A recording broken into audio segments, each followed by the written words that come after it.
kiss from the sun kiss. Cactus getting jealous like I fiend for water. Now river only one place. Homegrown with the step by grace. Face to face better than the likes and comments. We all youth, let's hit the fountain. Let's hit the fountain, we all youth. Hey, let's hit the fountain. I was like, is this shit fucking up? Like loose change, know we all start from the bottom.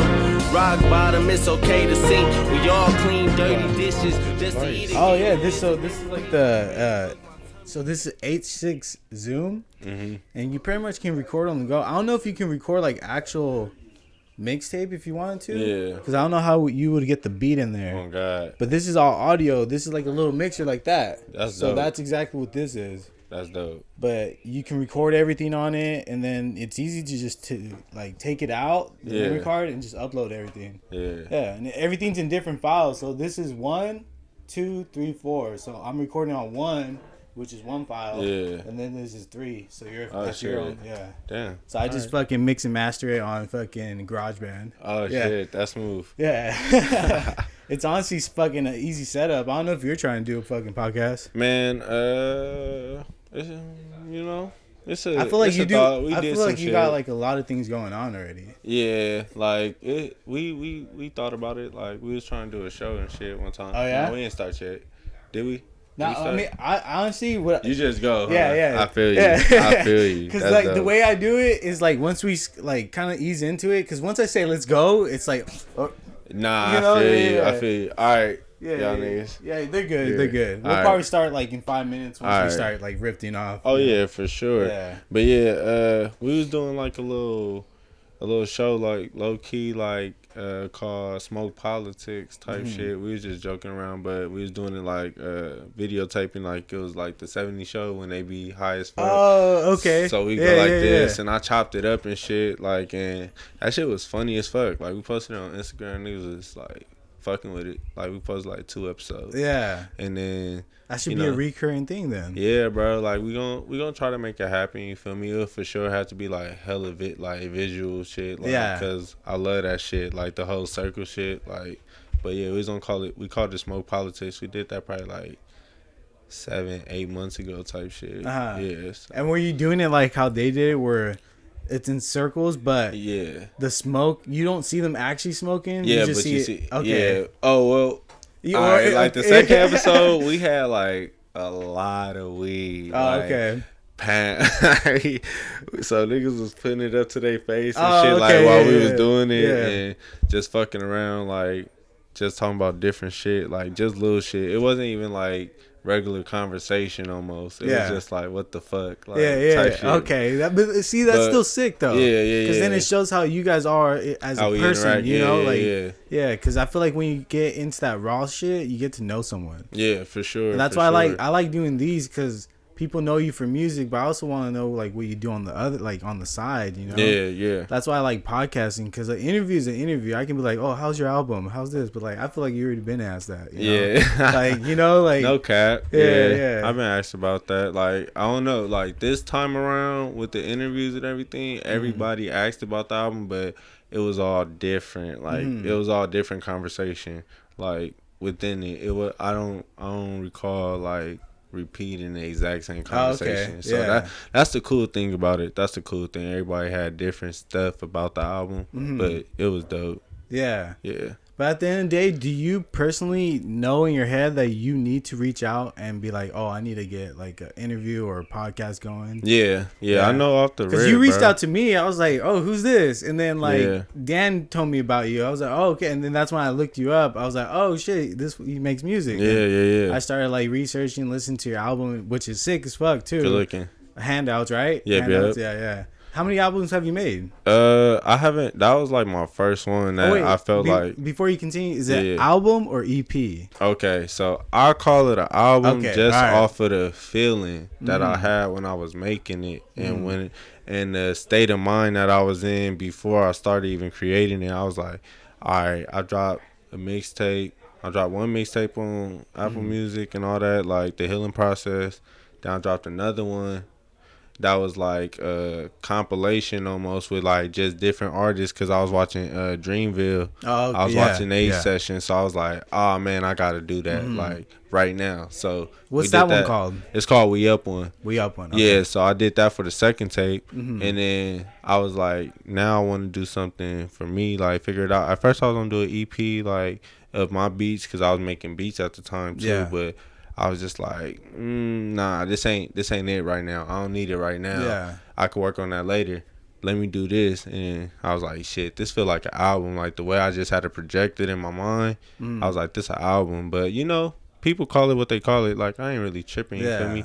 Like when I get bigger, like I'm gonna be like, oh, that's my debut album. Okay. Like you feel me? If I go to a label or something, like, or whatever the case may be, distribution deal, however I see it, like that might be my debut to the whole world type shit. You feel me? Like, but right now, you feel me? It's an album in my eyes. You feel me? My first one that I feel confident in. I just say it's an album because I feel like it's a stamp for me as an artist. Like this is what I'm trying to push. These are some sounds that I feel confident in. Now I want the world to know, like, all right, next tape you might see something similar, or it might get escalated. You feel me? Depending on how I feel. Yeah, you feel me? it's all about vibes. Yeah. Yeah, because I was thinking about that with Kendrick Lamar. Yeah. Like he didn't have an album until he actually got signed, right? Exactly. So that's that. Because those are EPs, right? All the first EPs, ones. mixtapes. You know, that's what it is. And like to me, like personally, I'll probably see it as a mixtape eventually when I make my next project. Yeah. Like you know what I'm saying? Like I'm not just gonna be stuck in the album game. Like because people was asking me that, like, oh, you calling it an album? Like you're not gonna do mixtapes no more? I'm like, nah, that's not how that works. I'm about to throw like 3-4 mixtapes out, like type shit. Like that's the mindset I'm on. Then like throughout that process of making those mixtapes, I'm gonna be making an album. It's gonna take time to make another album like that, stand up to the next one, you feel me? Yeah. But that's just my mental state as far as an independent artist. But when you get signed or when you get a distribution deal, whatever partnership you get is different. It hit different. It's people that signed that was saying they had albums way back when, but they call them mixtapes because that's what they are, a group of songs that you put together. You feel me? It's not signing a label or, you feel me? Yeah, because there's no difference. At the end of the day, music is music. Exactly. Yeah. And if you're independent and you take it to that level where most independents now sign distribution deals or something, so it's like you could drop albums, mixtapes, whatever. You feel me? It don't matter. Like the number of the songs don't matter. You could do 3 songs. Call that bitch an album if you want to. Yeah, no, like, for real. Yeah. It don't matter. It depends how you feel about Exactly. it. Certain projects might feel like an EP. Certain projects you gonna be like, that. Oh yeah, this is a mixtape. This a whole bunch of different sounds. Just put it out. Boom. And do you think it's best to go off how you feel? Because one of the bad habits I had when I was making music is I'll try to put the most songs on a fucking CD. Like, you know how it has a limit? I think it's 1 hour and 20 minutes, right? Yeah, something like that. So, yeah, I'll always try to fill it up. I don't know what it was, but I always did that. But then I feel like that was my downfall because I had a lot of filler tracks. You know what I mean? Yeah. Like the tracks that are not like, like they're okay, but you could have done better. Exactly. So I feel like that's why it's smart when you go on 7. Those are your strong 7. Yeah. And instead of having 23 tracks. Come on. Like I already went through that. I already went through that stage, so I know. Like I'm not about to throw nothing on here that I feel is okay or a few listeners might fuck with it. I'm not gonna do that. Yeah. I'm gonna do songs that I feel completely confident that I could push it. And it might be a certain section of people, but they really fuck with it. Yeah. Like, but it's gonna be a lot of, they gonna push it for me. You feel me? So I have faith in all 7 tracks. Like, and I ain't want to make anything like you said, bro. Filler tracks are not it. Yeah, bro. Because they're gonna just be filler tracks.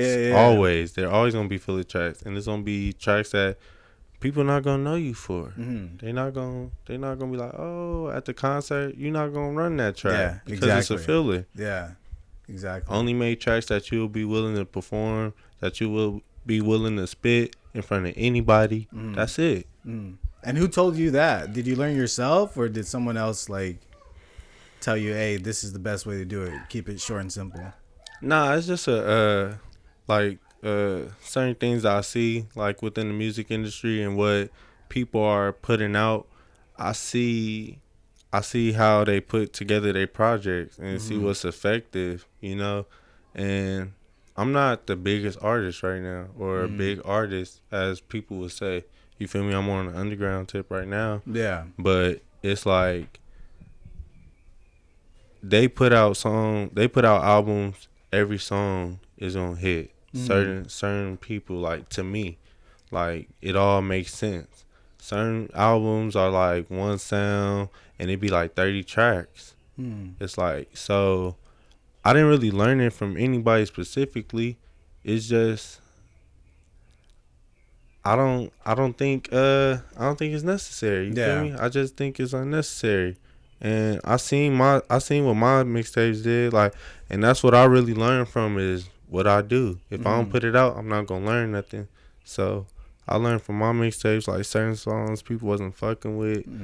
Certain And how'd you know that? It just by the plays or views? streams, going to different shows. Oh, like, okay. Or just me, or just how I feel about it. Yeah. Like, I feel like it's a good song because I made it, but it's not something that's effective. It's not It's effective. trial and error. Yeah. So that's really what it is, learning from trial and error and constantly putting out work. Yeah. Like, that's all it is. And you figure out, like, what's gonna hit, what's not. And then you move forward, and some shit still not gonna hit. But that's the whole thing is It's a gamble. doing the shit. Yeah. You know? Do you feel like there should be a spot for like those songs though? Because I feel like that's the same thing with like Tupac. Tupac had hella songs, you know, Yeah. but then they weren't like the hit ones, you know. They're not the big ones. But at the end of the day, he had a lot of filler songs. Yeah. And that's why his albums were able to, like, even though he was dead, like fucking what, like 5, 6, 10 albums came out after. But I feel like a lot of those songs were filler. Yeah, it's But good. like, do you still want to put them out on like CDs, or should you not? Should you bury them? Like, I feel like you should still have them out on like something. I'm not even gonna say bury them, because some filler track you shouldn't even make them. Like, not like that. Yeah. Like, even if they are filler tracks, you should still feel like they your best tracks. Like, it shouldn't feel like anything other than that. Yeah. You know, even if they fillers, they should still feel like the best tracks that you feel like you could play somewhere else. Now, if you just feel like it's boo boo and it's not it, don't keep it. Yeah. Don't. It's no point. See, that was. Don't even make it. When you Yeah, making yeah. it and you feel it's trash, just stop. Yeah. Like, you feel me? That's how I feel. Like, I'm not saying all my shit is good, and I'm But you saying pick that and choose humbly. wisely. I just pick and choose what I like. Yeah. You feel me? Yeah. And, like, I did good this time. You feel me? I did good around this time with this album. You feel me? No, that album is sick. I did listen to it. Thank you. Since I had like an hour over here, Yeah. I was like, let me refresh my memory. So Hell I listened yeah. to it, and then that one. So do you do your videos too? Yeah. Like, Because what you did one for Understood, right? Understood, and And I did then- one for Overhead. Okay, yeah. See, Understood is sick. Like, Thank you. I like that Kobe reference you said. Oh, yeah. Appreciate But, it. so you make your own videos or Yeah, direct them? I direct them.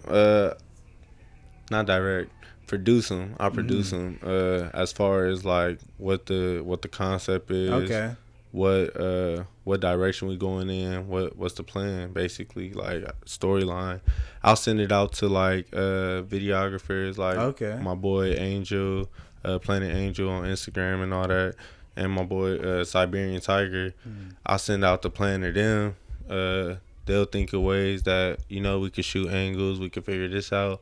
I already have some angles in my head, but I'm not really knowledgeable on the terms to use, so I just tell them how I see it, and then Yeah. we make it work type thing. That's cool that they're able to work with you like that, though. Oh yeah, for Some people sure. will be like, man, I ain't trying to hit. Like, let me do it my way. Oh God, like, Yeah. and that's why you gotta pick and choose wisely who you work with. You gotta be patient and just let it come to you. You know. Is that something that you want to do? Is like write scripts as well? Oh yeah, for sure. I don't know if you're already doing that. Yeah, it's in the works. You know, Yeah. got a couple things. Because I'm working Overhead's on. like a movie. Yeah, that was the whole. When I was thing. watching it, I was like, "What the fuck?" Like, I don't know what it was. I was just like tripping out. I'm like, "Am I watching a movie right now?" Yeah, Like, it's just trippy, Thank you. bro. Yeah, but do you get a lot of influence from like TDE? Yeah. Sometimes you early on, for like sure. some of the songs that I listen to, you kind of like remind me of Isaiah Rashad. Yeah. Yeah, and then it's a little bit of Denzel Curry too, and fucking like other people from East Coast. And I heard that your parents from the East Coast, right? Yeah. Both of them? Both of them. Yeah. Both of So them. your dad's from DC, Yep. and then your mom's from DC as well? She's from Harlem. She's from New Harlem. York. Okay. Yeah. Okay, that's why you got that like straight hip hop style. Yeah, man. Yeah. So did they meet before they came over here, or? Family like crossed paths and everything, cause like, you know, they was in the same gang, same hustle type thing. Okay. So that's about it. But outside of that, they both came on the West Coast separately. Like my mom. Oh, that's trippy. So my they mom- literally from East Coast, Yeah. and then met in West Coast. Yeah. Yeah, My mom, okay. she came when she was a little younger. My pops, he came like after, after he got into like certain things, and he came after that, like after he was a little older type thing. So he came to the West Coast afterwards, and they met, had me, my sister. We got other sisters. You feel me? I got 4 other sisters on the East Coast, and my brother. Oh shit, for real? Yeah. Oh, they're still Yeah. out there? Yeah. Okay. Yeah. They been out there all their life. Yeah. For real. Like Yeah. we be out there too. Like we be. So you going travel out a there. lot Oh yeah, over for there? sure. Okay. For sure. What do you feel like is the big difference, like West Coast, East Coast? West Coast is slower on You think like so? things. Like Yeah? as far as like movement, Uh-huh. it's slower than out there. Like the people move way faster. Like, That's true, because everybody is on the go. yeah. Because So, I like, stayed out there for a week, Mm. and the whole traveling wise was just, it was sick. Just riding subways and shit. Yeah. It's fun. Yeah, It yeah. feels like every day's adventure. To be honest, Yeah. yeah. Like when you live there, it's probably a little different, but it's like they already know. Like it's you moving the whole time. Like, so I think that's a big difference. And then certain areas on the East Coast, it's like a lot of land, like Maryland. Like a lot of my sisters, my brother, they stay out there in Maryland, like Baltimore, PG County type thing. So it's a lot of land out there. So that's the only difference. It's land out here as well in Cali. You feel me? On the West Coast, but it's just like I don't know. It's different. The culture different. It's a lot of black people out there too, but it's a lot of gentrification going Yeah, on. but I was gonna say a lot of them well. have like accents. Yeah, for sure. Same with like if you see a white person, they're not the average typical white person. They're like Yeah. European. Yeah. They don't even consider themselves white. They're like, I'm fucking Italian, motherfucker. Like, Yeah, it's a lot Yeah. of that too. Like in New York, for sure. Like it's a lot of diversity like that. You gotta be real knowledgeable on. Like when you addressing people, you gotta make sure like you speaking to them like in a certain way. Like you can't just call like, especially with race. You get it mixed up. It be like that out here. Like Yeah. say Mexican, you got they gonna get on you if they not Mexican.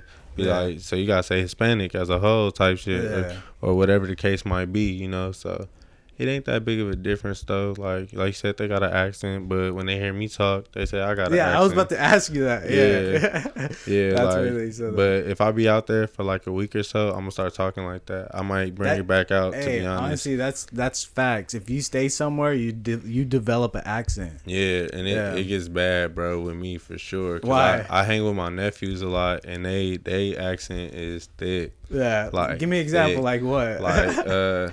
Like when they say mother, they'll say mother instead of saying mother. Oh, You feel okay. me? Like Mother. I'm gonna go to my mother house. Like Okay. I love my brothers. Like little shit like that. I feel like I'll fit in right away. Growing up, I had an R problem. Like, Oh, so yeah? I'll say caw, yeah, Rich Hod. Like, my R's were always messed Yeah. up, so I'll fucking fit in right away. yeah. So it's like little stuff like that. I love them to death though. You feel me? But Yeah. they all got, or like my niece, she'll say my name like Jian, but she'll be like Jian, like Jian. Oh, Like it's like a certain, it's like a country. Like it remind me of country talk, but it's not. It's East Coast. Like Yeah. well at least like DC, Maryland, like New York, they got a whole different slang. Yeah. It's totally different. Yeah, for sure. But you grew up all your life in Compton? Yeah, all my life. Okay. All my life in Compton. Born in Bellflower. You feel me? Like in a little hospital joint. You feel me? Yeah. The Kaiser, and then been living in Compton all my life. And what was that like? Because they always like say stuff about Compton, but I always hear different stories because people that actually live there. Because I used to work with people that were from Compton. Yeah. Because that whole thing happened where people started moving out and shit. Yeah. So a lot of my coworkers in the IE were from Compton. Okay. So I was like, what the fuck? Like, fuck, the prices went up. We had to fucking move, you know? Yeah, for sure. So what was that like? Compton, like... Especially with prices going up, was that hard or no? I really don't areas? know. I really don't know. As far as myself, I don't know. Because... my parents really didn't show too much going on. Like, if they had struggles or anything like that, they probably had that behind closed doors. You feel me? Like, as far as us as kids, we didn't really see too much of that. That's good, yeah. So as far as like money issues and all that, that wasn't expressed as a whole family. You feel me? That was more discussed like between my moms, my pops, type shit. So I don't really know, bro. Like I know it is expensive to live in Compton. I know it do go up on prices depending on where you live and everything like that. So it's a lot of gold. You feel me? Like not literal gold, but it's a lot of gold in the land. Yeah. Real shit. So bro. did you see a lot of people move out growing up? Nah, I was too young for all that. I knew when it was happening, but I was too young for all that. I didn't really see too much of that. I seen my neighbors. They did move. Like when I first was living over there, I was probably like 5, 6, because my neighbor was my babysitter too. So she moved to Inglewood, and then I got new neighbors. They stayed for a minute. They just moved. But other than that, but it's not due to no money. You feel me? It's just like people move, and go. You feel me? Come and go type thing. So, I ain't never really witnessed too much of that. You feel me? I stayed in the house, so you feel me? Like more people that might stay in apartments, or you feel me, or even like rent a back house or anything like that. They might be in those situations as well. So it might come more from that side of thinking. That's cool that your pops, though, what you said about your parents. Yeah. I remember hearing on, I forget what podcast it was, but you're talking about your pops. That he kept it to himself. Oh, yeah. Like, he did shit on the side, but he never, like, exposed it to you. Oh, yeah, for sure. Like, not really while I was growing up. It was, like, more like when my older siblings, like, when he was staying on the East Coast. It was more of that, you feel me? When he came to the West Coast, it was more like he trying to, do better for himself and everything like that. But Pops was always a wise man as far as like he read a lot. You feel me? Did a lot of reading. Did a lot of he was just a good dude. You feel me? To everybody. Like, I think that's why you're probably like really humble like that, because he taught you a lot. Yeah, for sure. Like, would you say he's like your best friend or what? Oh yeah, hands down. Like he passed away. My pops passed away like in R.I.P. Like what was that? 2-3 years ago. Oh, 3 years ago. Okay. 3 years ago. Yeah. So he passed away, and basically them last few years, like we chopped it up every day. Type thing, like for hours. Yeah. So I was like, helping him out and everything like that. So I was chopping it up with him all the time, and I was getting older, so it was a lot more stuff that we could talk about. So yeah, that was for sure my guy. Yeah. Real. How do you look at your music? Was he like tripping out? Like, what the fuck? You're making music? Like, oh yeah, he get excited. He get excited. He like out of nobody really in my household like really like is a big fan of rap music. As far as like my mom, no? Yeah, like my mom, she not really a big fan. She a fan of music for sure, but like, not rap. Yeah, just not rap like that. She mess with certain rap artists because like them as a person, they cool, like they real smooth or something like that. She might mess with them, but as far as rap as a whole, it's like just too much cursing, all that. It's too much. You feel me? So she don't really mess with it too much. But in my sister, like, you feel me? She mess with rap, I guess. You feel me? I don't really know too much. Like, she mess with it a little bit, type thing, like, cause she likes to dance and all that stuff like that. So other than that though, she don't really mess with it either. She like R&B and all that. But my pops, he mess with rap, like, cause he a G. You feel me? Like real one, for real.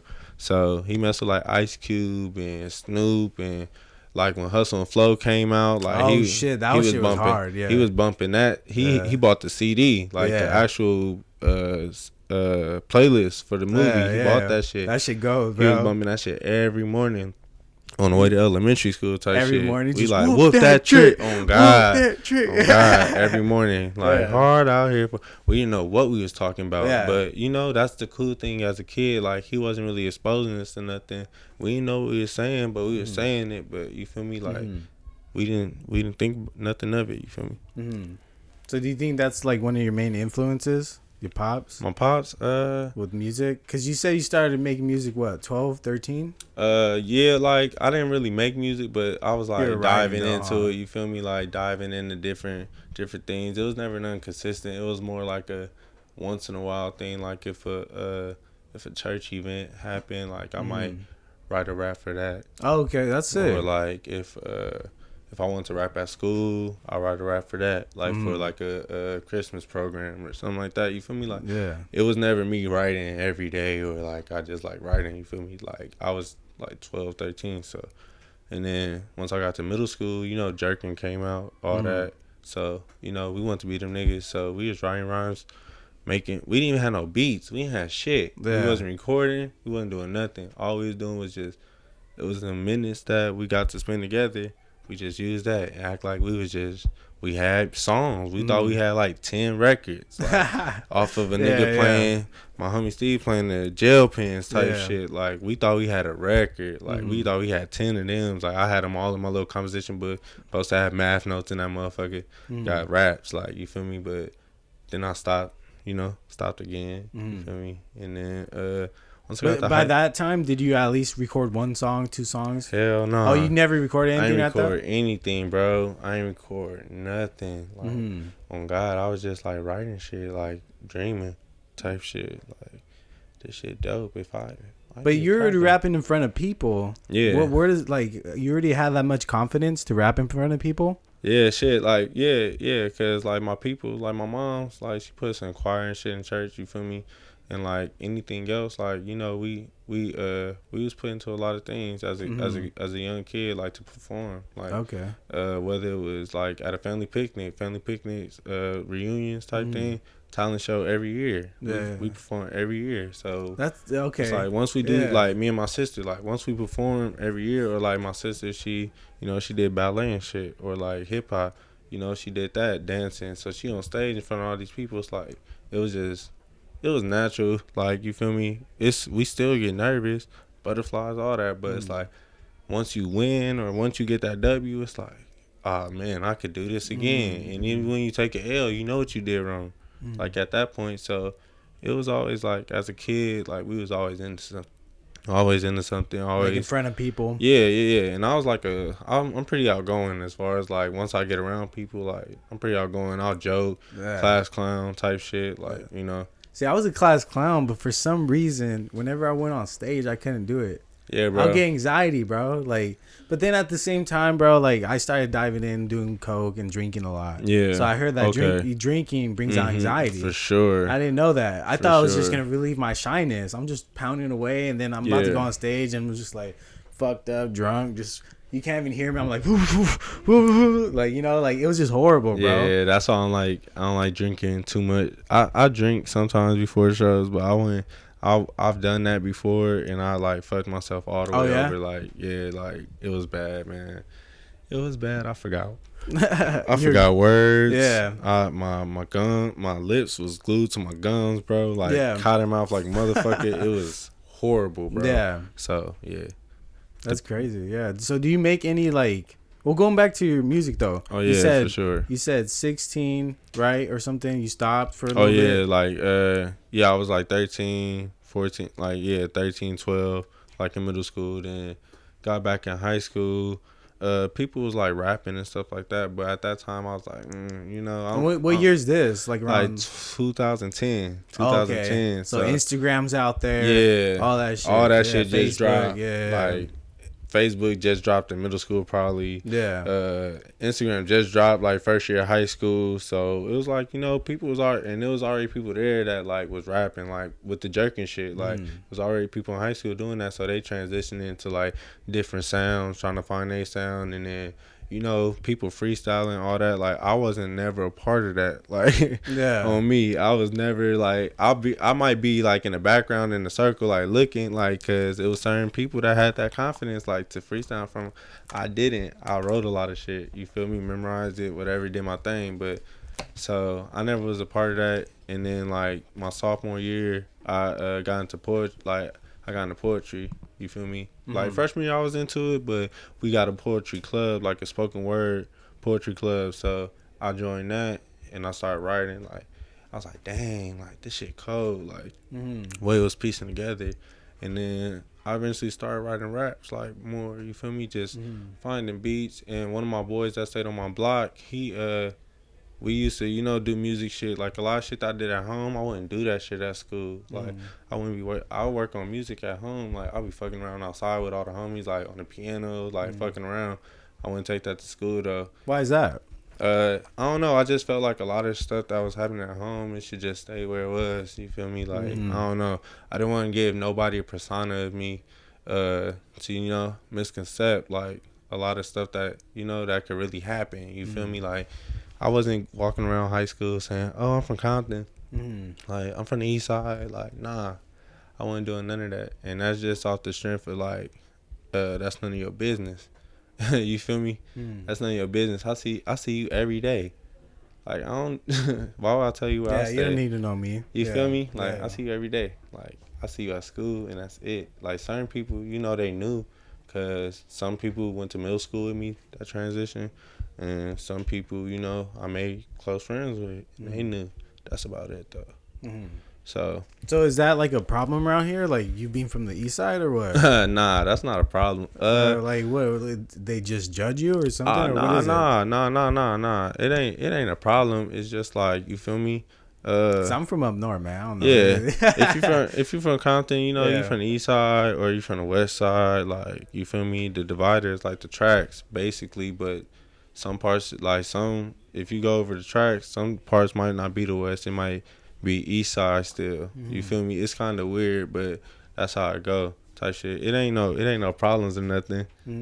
Yeah, cause me going. So I was from Watsonville, right? Yeah. So I'm Mexican. So in Watsonville, if I go to Santa Cruz, some of the Mexicans don't like me because I'm from Watsonville. Okay. So that's why So I didn't that know, type of thing. So I didn't know if that's the type of shit that's going on right there. Yeah, it depends. Like if you into all that, and like I said, people know, then it's different. Like, you feel me? Some people might not like you because you from a certain side of town. But like I said, it's 2021 though. It ain't too much of that. Yeah, nah. It ain't too much of that. It's weird how on. like growing up, because I thought it was gonna last forever. Like that, like kind of like view of life. It's there. Yeah. But it's like only if you like know people, or if you're in it, if like you you're see, around that shit. That's the only way you gonna really know who don't like who or whatever. You not just living here. You might not know, but most people that live here got some type of tie with somebody. You just don't know who. Yeah. That's why you gotta be careful, because you don't know who baby mama, who cousin is related to this friend, and it's a small world. And I kind of realized that as I got older, bro. Yeah. Like, I be like, dang, like even them, like I walked past them way before I met them. Oh, for real? Yeah. So you see them around but never actually interact? Yeah, and I didn't really even see them, but when we talk about these events that we was at when we was like on Compton Boulevard, little parties and shit like that. We talk about that, and I'd be like, dang, I was there. Yeah. Like, oh yeah, we was there. We was doing this, and it's like my memory might have been a little foggy because I only remember key events that might have happened there, but it's like, dang, we crossed paths before. Yeah. You feel me? And they mess with some people that I was messing with when I was younger, all that, like, you know, so it's just crazy. It's crazy. Small world, for real. You gotta watch out. Yeah. So you, from there, again, you said that you're messing with the piano, keeping songs to yourself. Keeping songs to myself. Uh-huh. And I did the poetry thing, you know.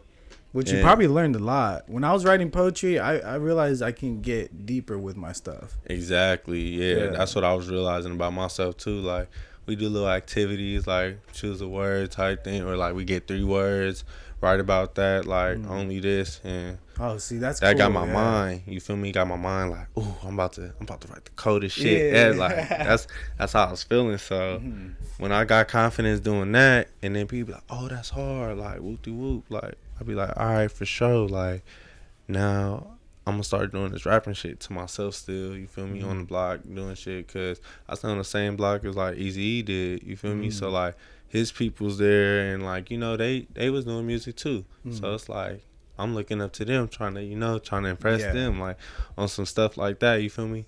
But yeah, it was. I started doing music like probably like 16, I think. That's like you recorded around that time? Yeah, I recorded. Do you still remember the first time you recorded? Hell yeah. I remember that shit. I was in Long Beach. I was looking up like different recording studios. Oh, so shit. you looked it up? You're like, okay, where can I record at? Yeah, okay. yeah. Like, and I was like 16, so I was like broke as a motherfucker. Like, I had bread, like a little bit of bread, but I was spending on food. And it wasn't enough to like beat studio time, because sometimes studio time can go to 2-3 hours. Come on, man. So now you're at 150. You're like, what? Yeah. So thank God I found that studio in Long Beach. It was like GMG Records or something like that. GMG Recordings. They like had a music store in the front, recording studio in the back. I went in there with this dude that I went to high school with. He actually made the beat, I think. Yeah, he made the beats. And he, you know, we split the studio time, like it was like $25 an hour, type thing. So we did that like for 2 hours. My mom took us. We in the studio. I recorded. I was confident. I'm taking pictures in that motherfucker. I'm about to post these on it's Facebook. Happening. It's happening. Yeah, it's just now starting type thing. But we never even put those songs out. Oh no? Yeah, like I re-recorded one song, and I was like, hey, I'm gonna just take the whole beat. He was like, all right, for sure. I ended up dropping it like on an early EP that I did, like that I recorded in my room type shit with my cousin. But yeah, that was my first time recording in that studio. How did you feel? Were you like kind of nervous, shaking? Nah, I can't do that. I wasn't really nervous. It was just because like hearing your voice on the mic is totally different, especially when you have headphones. Like right now, you can hear yourself. Yeah, that shit so sucks. It's trippy. So I tell them to turn my vocals off. Cause like first time I was doing it, it was just like, this ain't it. I sound nasty. Shit don't sound good. I don't sound like how I vision. Like, you know what I'm saying? But I wasn't nervous, cause like this is what I came here to do, and we gotta get it done, cause we only got 2 hours. Yeah, gotta knock it out. So I knocked it out. You feel me? That was my first time learning like you gotta layer your vocals and all that shit like that. Bar structure. Yeah. But the engineer, he wasn't doing shit. You feel me? He was just pressing play and record. It was an old ass computer, old ass studio, like for real. So do you feel like he wasn't like caring? He's just like, all right, whatever. Yeah, you feel me? Like I ain't gonna say he wasn't caring. He was old as fuck. So it's like he did what he did. He probably been doing this shit for years. Probably got old rock band platinums and shit at his house. Like that's what it was before. Rock bands came by, and now the rap. Now it's rap, and like they had a big ass studio, like to the point where it's like the studio booth, and then on the outside it's a big ass area where like bands could, you know, buzz down and shit. But it was like on some Motown shit, like for real. Shit was cold. But yeah, that was the first time I recorded, like 2016. That's crazy, bro. That's it. Because I still remember my first time. I was nervous as fuck. Yeah. Because I was at the homie's house, but like it was like in the hood. So like I just remember it was in this corner right here, and there's a mattress right there. Yeah. And we just went in, and I was just like, I was so shy that I was like kind of like whispering it. Yeah. I was like, so like it just wasn't good. Oh shit. Yeah. And then that's when I focused on getting my own studio. Yeah. Once I got my own studio, it didn't sound good. Yeah. But we still had a studio where we practiced every single day. Yeah, my mom, she like I ain't have my own studio, but my mom, she bought my first, like, you know, mic and all that. Like she bought me the whole thing, like mixer, the mic, what else? the stand, like little soundproof, whatever type shit. Wasn't it a bitch first trying to get everything together? Yeah, bro, because You didn't know. Yeah, you didn't know what to do. Come on, bro. That equipment was sitting there for like some months before I buzzed down. I swear to God. Yeah. I might have took it out the packaging, set it up, took some pictures with it. Yeah. You feel me? But I was not recording until my cousin, he started coming through. Like, he told me, like, one family reunion. He was like, hey, bro, like, if you need recording, I got you. Because he been doing music for a long ass time. So, like, he dope as motherfucker. So, he gave me, like, that's when I stopped using YouTube beats and shit, kinda. I was still using YouTube beats, but I fucking hated looking for YouTube beats. Yeah, bro. I hate that shit. Be there shit. for hours, bro. But he gave me hand-me-down beats, so I was like, if I put out a project, I'm gonna use these hand-me-down beats, whatever. Like, fuck it. Like, I was Still just something. starting. Yeah. So he started recording me at the house, and he could pull up like every other weekend type shit. We record one song, and then he'll mix it, send it back. I still didn't like the way my voice was sounding, but it was something I just had to keep learning. So around that time, were you like starting to get this drive for it? You're like, okay, like I see the process, and obviously when you finish a track, you get this like sort of like accomplishment. Yeah, for sure. So was that making you like addicted to the whole aspect of it? Yeah. Because you just want to get better. Like every time you come in, you feel like every song you get better. Yeah, for sure. It's like working out. Yeah. It was always like that, especially with my cousin, because like he's he's very knowledgeable like on certain things, pitches, keys, all that stuff. So working with him, it like really taught me like, dang, I gotta make sure I'm on point. You feel me? Make sure like my breathing is right when I'm rapping. Yeah. Make sure like, so I won't have to keep doing it over again. Like I know after I do my verse, I'm gonna do my in and outs. After my in and outs, I'm gonna do my ad libs. Like it was like that. So those like layers, once I went to other studios, it was like, all right, I'm killing this. Like. I already know because I'm paying for it too. Like we doing it at the house, that's a cool buzz down. But when you go to the studio, it's a whole different buzz down that you gotta come with because it's like you paying for this shit. I'm trying to knock out like 15 records, like type shit, 20 records, like, and I've done that like before, no cap. Like on one, like I got people to vouch for me for sure. You buzzed down 20 tracks in one night, or I buzzed down 15 records in one night. Damn, 12-hour session. What the fuck? Without fucking up at all? Without fucking up, with no phone in my hand. Yeah. No notes in my hand. Wait, no notes or anything? Nothing. Damn, bro. Bro, because I was at a point, like you said, like, that was the spark. That was the spark, like, recording my cousin in my room. That was the spark of, like, me wanting to, do this shit. Me wanting to sound a certain way. Me wanting to carry myself a certain way. So, like, once I got, like, bread, like, once I started working, getting bread and shit, like, because I was, like, 18 probably by now. I went to the studio on Compton Boulevard in Long Beach. Like, I was getting my hair cut over there already because they got a barbershop in the front.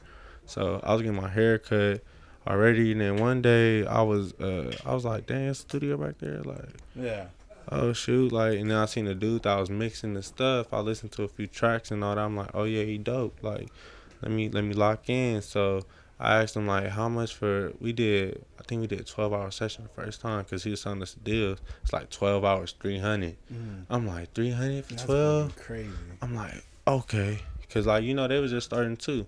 You feel me? So they giving a crazy deal. Yeah. I'm like, damn, all right, I could do that. Yeah. I'm working at LAX right now. So I'm like, oh yeah, 300, I got you. So I booked that shit for my birthday. And I already had like 20 tracks memorized off the top. Like, cause I was just, every day, bro, I'm rapping this shit. So every day you'll hear the beat and just recite it. Yeah, every day, bro. Cause it's not about what you say, it's about how you say it. Exactly. That's the only way it's gonna hit. Like, cause you can say some tight.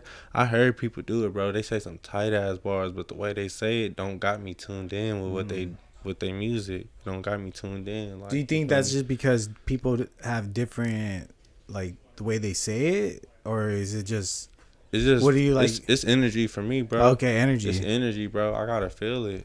Because I feel like that whenever I used to make songs, there'd be songs where I'm like, this sounds good, but I don't sound good with it. Yeah. You know? Yeah, bro. Like, I feel like if someone else rapped it, it would sound better. Yeah, and sometimes it gotta be like that. Like, I wouldn't do that with my verses personally, but like as far as like hooks and all that, like we doing that right now because we trying to do a Handouts Deluxe album right now. So one of my boys, I was rapping it. I wrote the hook and shit. Even though Win or Lose, I wrote the hook, but I had somebody else do it. Like the producer, he He like, so that's someone else saying that? oh God. Okay. But I wrote I it. thought you just kind of like tweaked up your voice or something. Mm-mm. Okay. That's somebody else. That's my that's the homie Leon.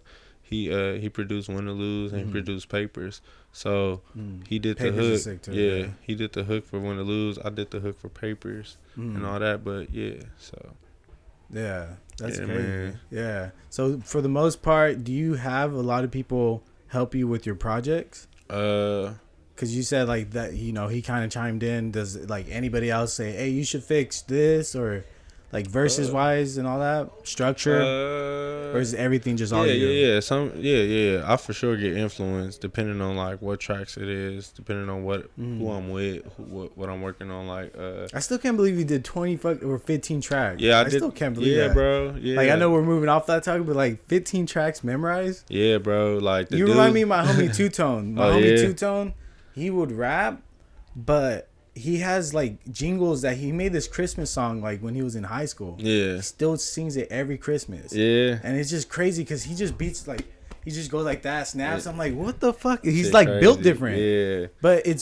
sucks because at the end of the day, he doesn't have his focus like how you are. Yeah. Like he can make dope music and freestyle. Yeah. But he never does. He never applies it. Mm-hmm. He just got out. He was like locked up for 5 years. Oh man. And then he's still kind of like, if you're listening to this, you're still bullshitting.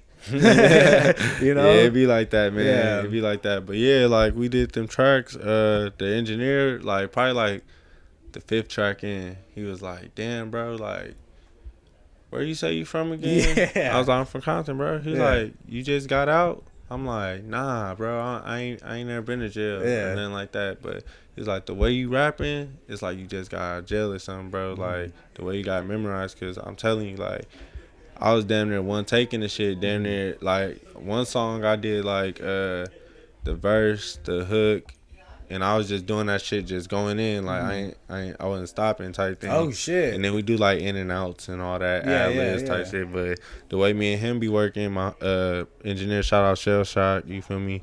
But yeah, we was just clicking like right away, cause he seen I want to work, he liked that, just did it, and we did that again with the We Up one tape, did it a second time, like, and we had features on that tape. Everybody was going crazy. Yeah. Like, boom, just get in there. Because they seen I was doing it. I did like 4 songs probably first. Like, because I was like, I'm going to just knock these out then. That give y'all time to write, whatever. You feel me? And then once we start getting into them feature tracks, like, people was just going crazy. I'd be like, I ain't got nobody on these tracks. Like, you feel me? Like, whoever got it, got it. Whoever, it was like, for real, like a piece of meat getting thrown in the middle. Yeah. And a whole bunch of wolves just... Yeah, like yeah, fighting trying for to that. get that. Yeah. So that's what it was. It was like really on some. It's a battle up in this motherfucking studio right now. It was like probably like 25 people, 25 artists up in there, like going crazy. Yeah. Like producers, all that shit. Like we That's really sick. wanted it to be on some Dreamville shit. So you feel me? Yeah. So are you trying to do something similar to that? Probably not, bro. No? Why? To be honest, just because like I'm more established now. Oh, like okay. as far as like being with my camp and everything, that like being in, you know, I'm a part of this. You feel me? To win or lose, fuck it, type shit. And then I got the county, like that's my own brand. You feel me? That I push for myself and my team. So that's that I called got the with county? That. Yeah, the county entertainment. okay. Yeah.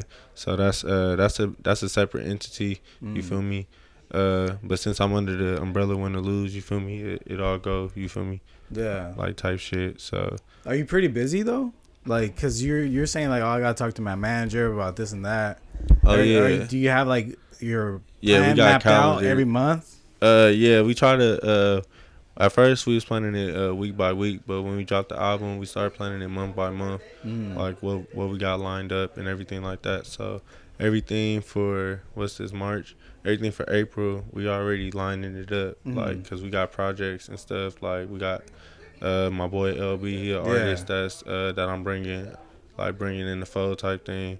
So he been working, we've been doing that. So we got to plan accordingly. And then, you know, like interviews like this, you feel me? We got to plan those out as well. Like get in contact with people ahead of time. Make sure we could do this, do that. Like how you hit me back. All right, throw that on the calendar real quick. Yeah. Type Okay. shit. Yeah. So that way we won't put nothing over that, because I'm bad at that, bro. I swear to God. You start booking a bunch of shit on one day. Man, I'll triple schedule some shit, bro. I'll be like, everywhere that whole yeah. day, fool. Like, I'd be like, all right, I got a show. I got to do this show. I got to leave this place. And it'd be like that. But so before COVID, yeah, you were doing a bunch of shows?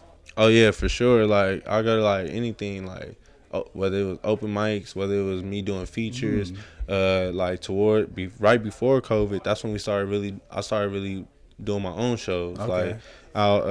Like, for my mixtape, we did a listening party, but I told everybody, like, it's a show. It's a show. So when you come through, it's free, whatever. But it was a private thing. Like, I invite people. So it was cool that I got to do some word of mouth type shit, and it was a good amount of people that came. And we did another show right before COVID up here at Peace of Mind on Compton Boulevard. We did another show, and that went good too. Like, you feel me? And I had my boys, because I just got into camp and everything at that time. So I had them perform, Mellow Meezy, Dean Kane. They performed at my listening party, and they performed at the other show that we did. Sick. So it's like we was on the road, bro. Like, we was about to get it going, but I did a lot of shows before that too, like different spots, colleges, all that little shit like that. You feel me?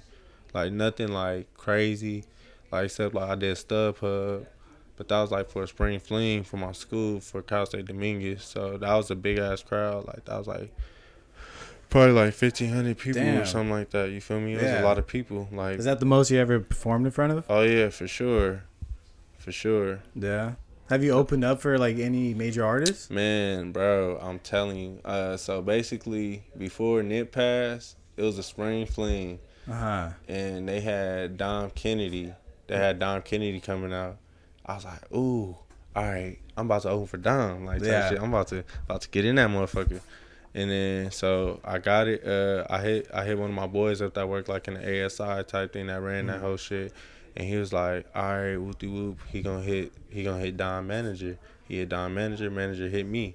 Like, oh, send me some of your tracks, whoopty whoop. Like, sent them, whoop, it was a go. I was like, for sure, like, type shit. Next thing you know, Nip passed away.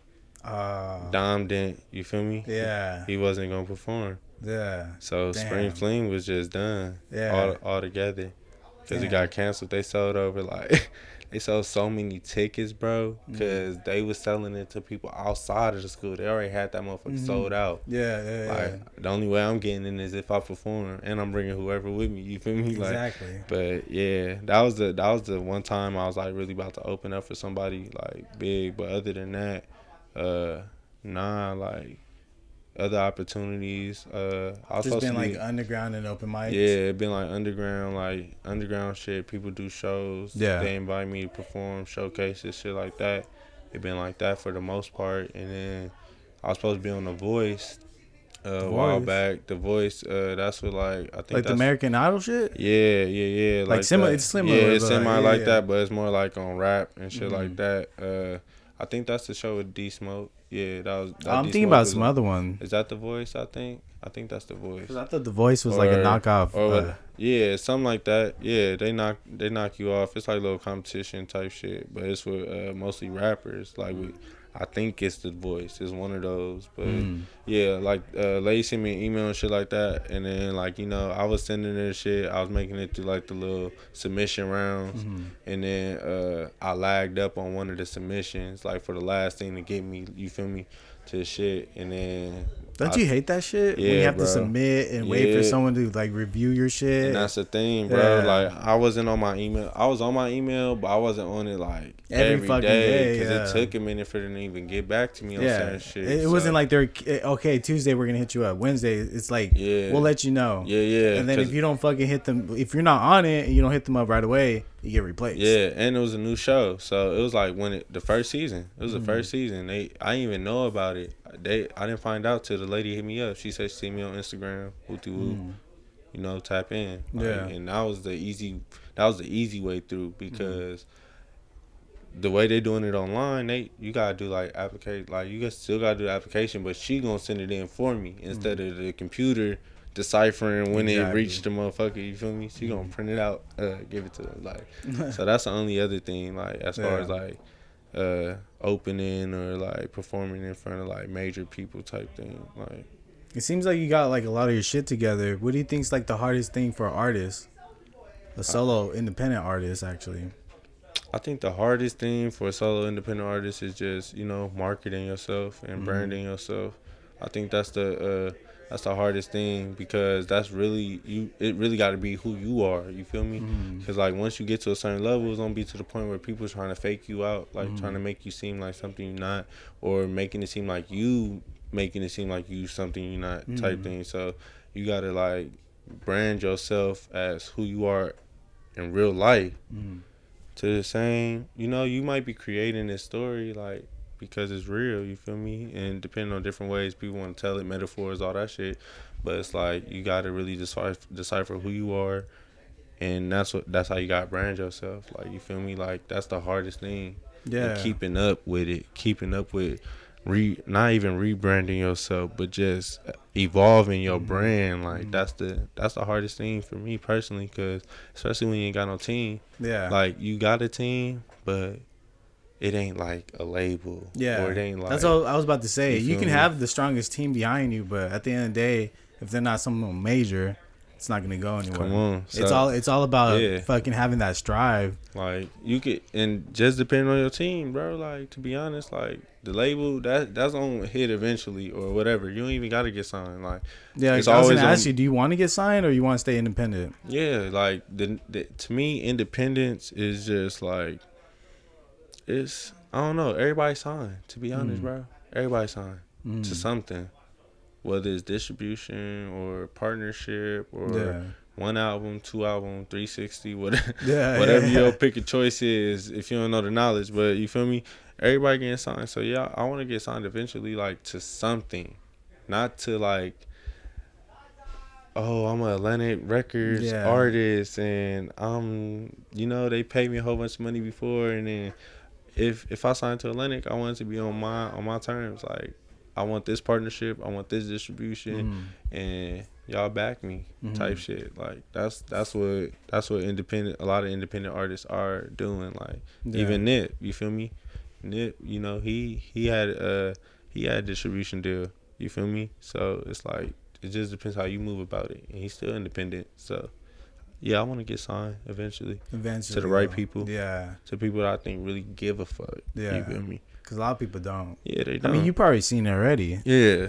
You were just talking about your album, the handouts, how people come up to you trying to give you free shit and like, oh, let me do this for free, let me do that. But like, people want something in return at the end of the day. Yeah, and that's what you can never get confused. And I learned that early, and I'm glad I did, because it taught me a lot. You feel me? Like, it taught me how to move. Like, nothing is free. Nothing is free. And whenever, especially with money, whenever you're something with money, you gotta pay them back, or you gotta do this. Exactly. You gotta know that going into it, even if they say it's for free, or even if they say I got you, it's something. You feel me? Like, not even money, but like something. You gotta get something. You feel me? It gotta be. Nothing's free, bro. Yeah, I always notice that with people especially in the rap industry.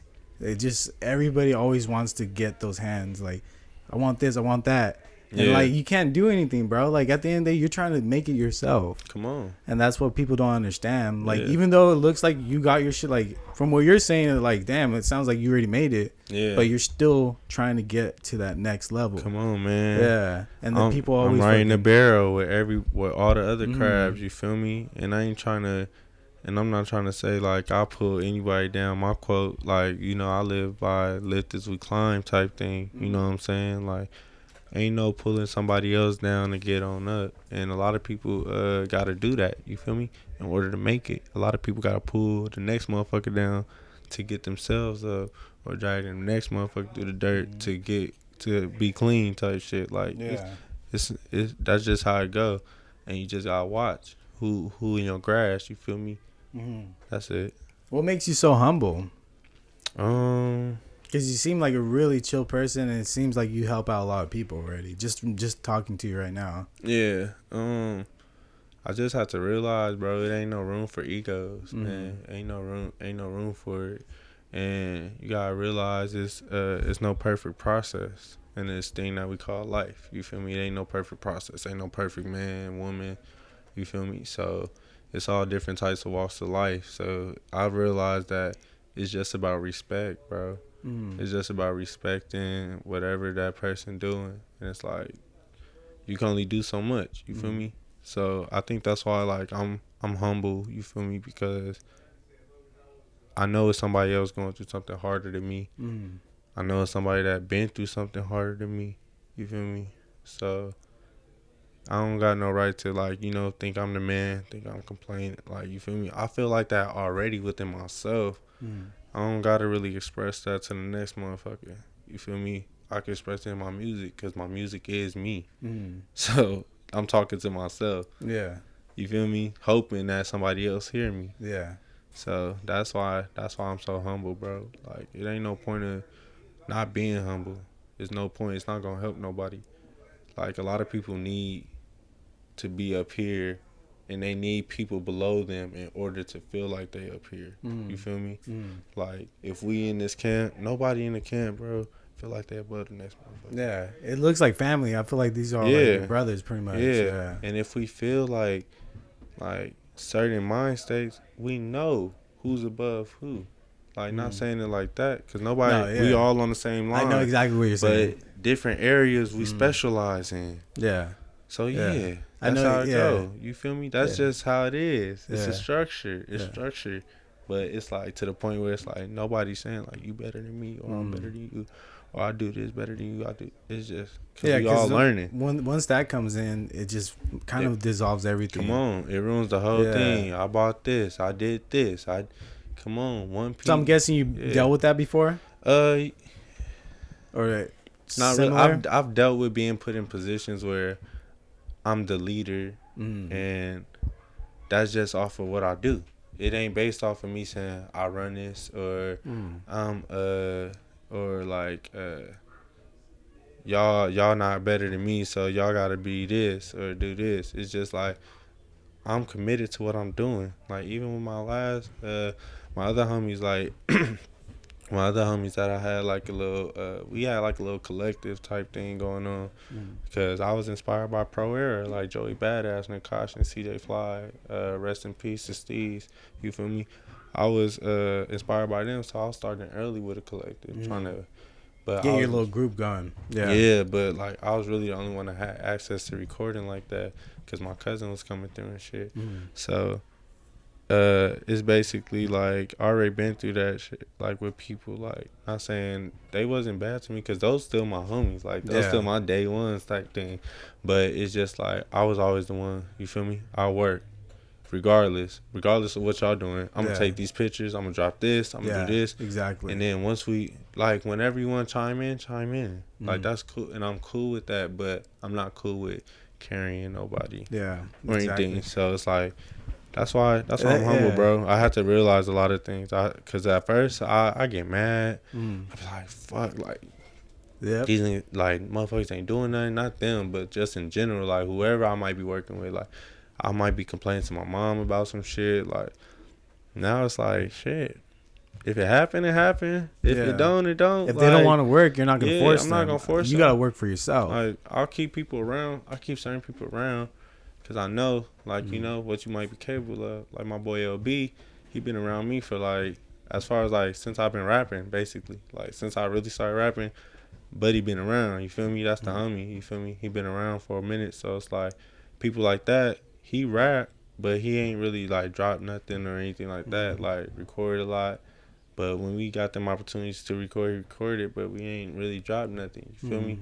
But I always kept him around, because I already like knew. my homie Two Tone, like I was saying, he's dope as fuck, but never raps. Yeah, but like he be doing his thing now, because, like, you feel me, we on another level with the shit, like trying to really establish, solidify some shit. So but before, like, you know, I always kept him around though, even if we do shows, like, all right, hey bro, be my hype man type thing. We fucked up our shows together type thing, bro. Frozen, don't know no words, but like it's basically to say, like, I kept him around, and now he doing his thing, you feel me? It's like, just, you gotta pick and choose your battles, bro. And that's why I'm humble, because now I know how to pick and choose and really, like, identify what's the real problem, like what's the root to the evil that's going on, you feel me? Like, so once I started realizing that, bro, it's like, shit, I'm humble, I'm calm, I'm cool. Like, but with this music, ain't nothing to play with. Yeah. You feel me? Yeah. Ain't nothing. Especially if you humble. really Yeah. want it. If Yeah. you really want it, you gotta go 100 Exactly, bro. all the time. Exactly. And you are who you surround yourself with. Come on, that's true. That's really, really true. Because I noticed that it's going back to what you were saying. I had a couple people that would just kind of go to the studio and sit there. Yeah. And I'm just like, bro, like, I'm trying to work. Like, you're just sitting here Right. drinking, Yeah. smoking. I'm just like, okay, like, I wouldn't say anything because I'm my boy. Mm-hmm. But eventually it's going to, like, add up where it's like, all right, dude, like. You gotta play some type of role. Yeah. You gotta do exactly. something. Like, whether you buying waters all fucking day for me while I'm in the booth, like, you gotta do something, bro. Yeah. You can't just be chilling. Like, nah, that's out. That's why when I had that group, it slowly just fell apart. Yeah, man. That's when I said I gotta move down here. It happens. You just gotta separate. You just gotta separate the friends from the artists and all that. You got everything gotta be separated, lined up, because you gotta know how to treat certain people in certain situations. No different, but it's just like, nah. I be having to tell people that, like, nah, you can't bring people to the studio. Some people be getting like butthurt. Yeah, like they'll be like, man, what do you mean? Whoa, we can't go over there. You change. Yeah, you just gotta let them get butthurt, and then they'll come back to their senses eventually. You feel me? Like, that's what I do. Like, I just leave people alone. I be chilling. I don't think about leaving them alone. I just, slowly just relax, just see what goes on, and then eventually they'll come to their senses and be like, hey, man, like, this was going on, man. Like, we good. Like, yeah, we good, man. Yeah. We always been good. Yeah.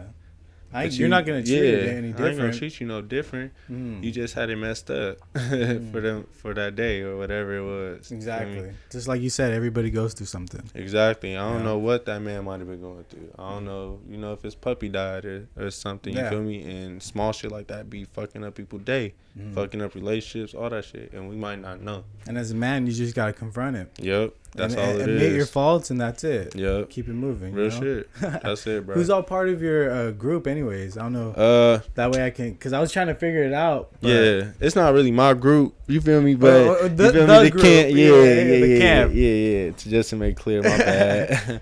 But the camp is Dean Kane. He really the head wolf type thing.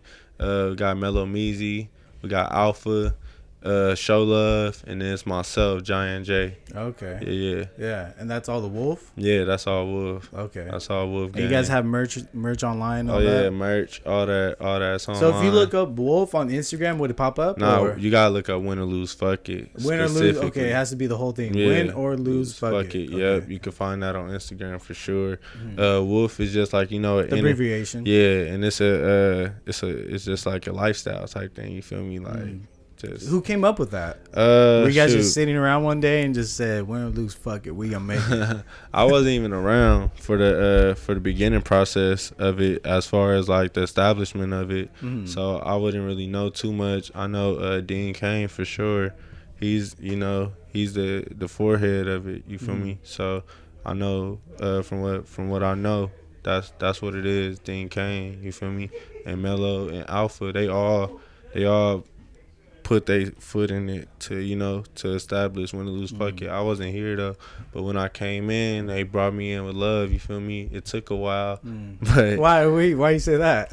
Yeah. So you got to rap battle everybody? No, nah. One by one, like some fucking Bruce Lee shit. Man, Enter the real, Dragon, bro. just stages. We was just watching Bruce Lee yesterday, like 2 days, Yeah. 2 days in a row, bro. On that projector right Yeah. there. Oh, that's God, sick, bro. yeah. Movie night. Hell yeah, Wow. bonding. You feel me? Trying to bond as a camp, but I met. So basically, my boy Mellow Meezy, he was having a listening party for his mixtape. Okay. And he was like DM for the address, so I hit him up like, hey bro, I want to come to a listening party. Like, I didn't know him though. You feel me? I just seen him on YouTube. And when was this? This was in 2021, so it was like 2019. Okay. I believe 2019, 2018. Pretty recent. Yeah, something like that. So we linked up and everything at the listening party. That's why I met Dean at officially, and I met them and everything like that. We was chopping it up. One of my boys that I knew before, his name's just one of the homies that I knew before. Yeah. You feel me? He was there too. So he was telling me, oh yeah, this my dog. Like that's my like little brother type thing. He was telling them like, yeah, he cool. Like he remind me of one of the homies, Alpha. He remind me of Alpha because like he doing the music. He just don't got a certain place where he going. So he's saying all this whoopty whoop. Like I'm like, all right for sure. Like clap it up. And then Dean told me. He told me like, yeah, bro, you should come through. Like, they was telling me like, you should come through. I was like, all right, for sure. Like, just hit me. He's like, yeah, I'm gonna hit you up when it come through. So I'm thinking like, he gonna hit me up like next day, 2 days, something like that. And he didn't hit me up for like 4 months. Oh shit! Like it was like man, 4 fuck months. Them. Nah, like, okay. nah. I ain't think nothing of it. I seen them like doing certain things and everything. I tap in like type shit, and then one day he hit me. Dean hit me. He was like, "Hey, bro, pull up." Like, I didn't know what I was doing, but whatever I was doing, I dropped it. I was like, "Oh, you're like on my way." Yeah, I'm cutting it. I'm here. I'm coming. I'm on my way." Type shit. And I pulled up. And yeah, it was a cool minute, but I was here. We vibed out. Chopped it up. Background type thing. And then yeah, we made a record. That same day, yeah, you guys made a song.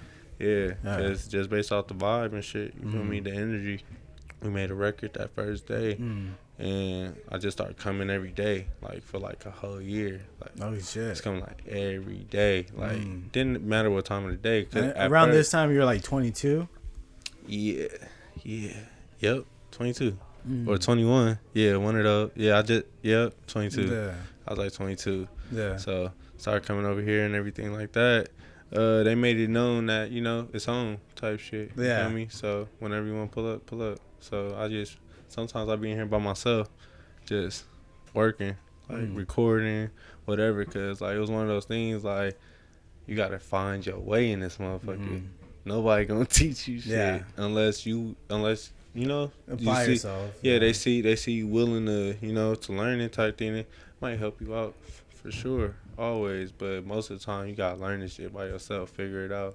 Like, and you gotta remember whatever the person taught you. You gotta remember that because you're not gonna keep asking. Yeah. You and when you say remember, you're talking about like the whole recording yourself. Yeah. And producing, because you said you make beats as well. Yeah, beats too. So, you feel me? Like certain codes and everything that certain strategies, formulas that people got. When they teach you that, you gotta remember that because it been times where I make a beat. And Dean or Alpha will come in there and probably like fuck around with it, and then I'll come back to the beat the next day and I'm like, dang, what key they press? Like, and it'd be the smallest things on like FL or Logic. It'd be the smallest things where it'd be like, damn, if I don't press this button, ain't nothing gonna work.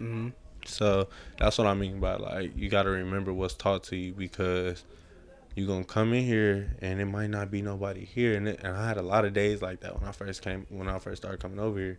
It'd be a blessing if somebody else was over here, but I'm like, damn.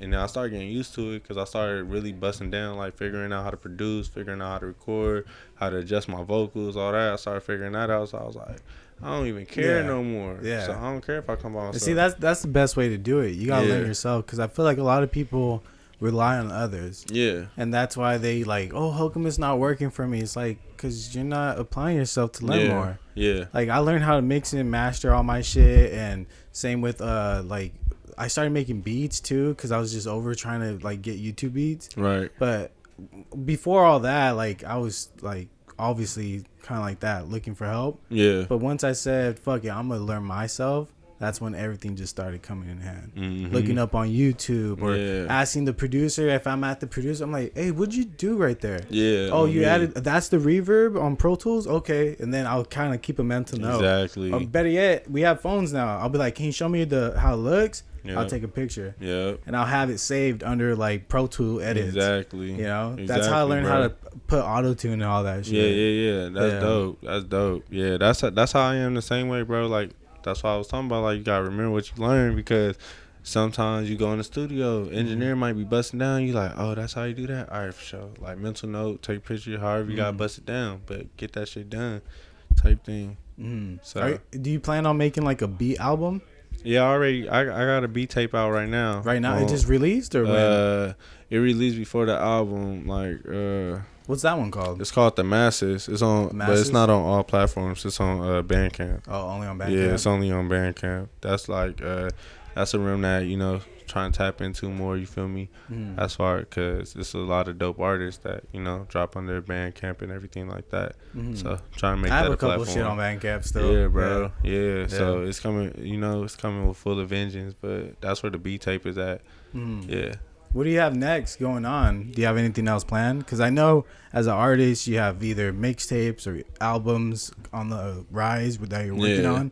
Do you have like a lot that you're working on, or are you taking a little break? I got 2 mixtapes I'm working on right now. 2 mixtapes? Damn. Yeah, 2 mixtapes, and then the Handouts Deluxe. I'm working on that, so I'll probably. What is the deluxe? What's the difference? The deluxe is gonna have different. It's gonna have a few more songs on there than the 7. It's gonna have. It's not gonna be no filler tracks, is it? No. Oh nah, fuck no. Yeah. Hell no. This shit. The ones that could have been on, but now you took them out. Nah. It ain't none of those. I ain't even. Because I like the way it flows. Like, and I was gonna ask you the ending. What was that? Like the ending of the album.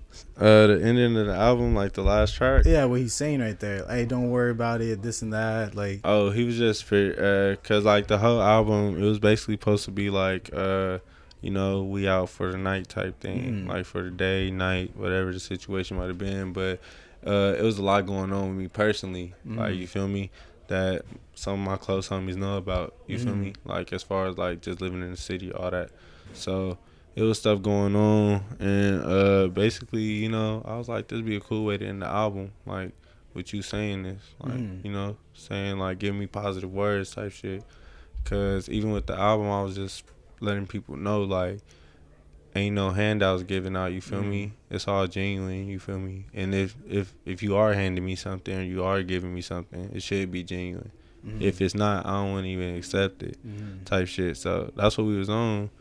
And he was just giving me positive words, bro. To be honest, it was like on some shit like he about to pick me up for the album. Like, once you hear that track, if you just let it play again, it loops around. It's coming back to he pulling up on me, and we, about to pull off type shit, and when the lose come on type shit. So that's what it was really on. He was just giving me some positive words before we hit the road type shit.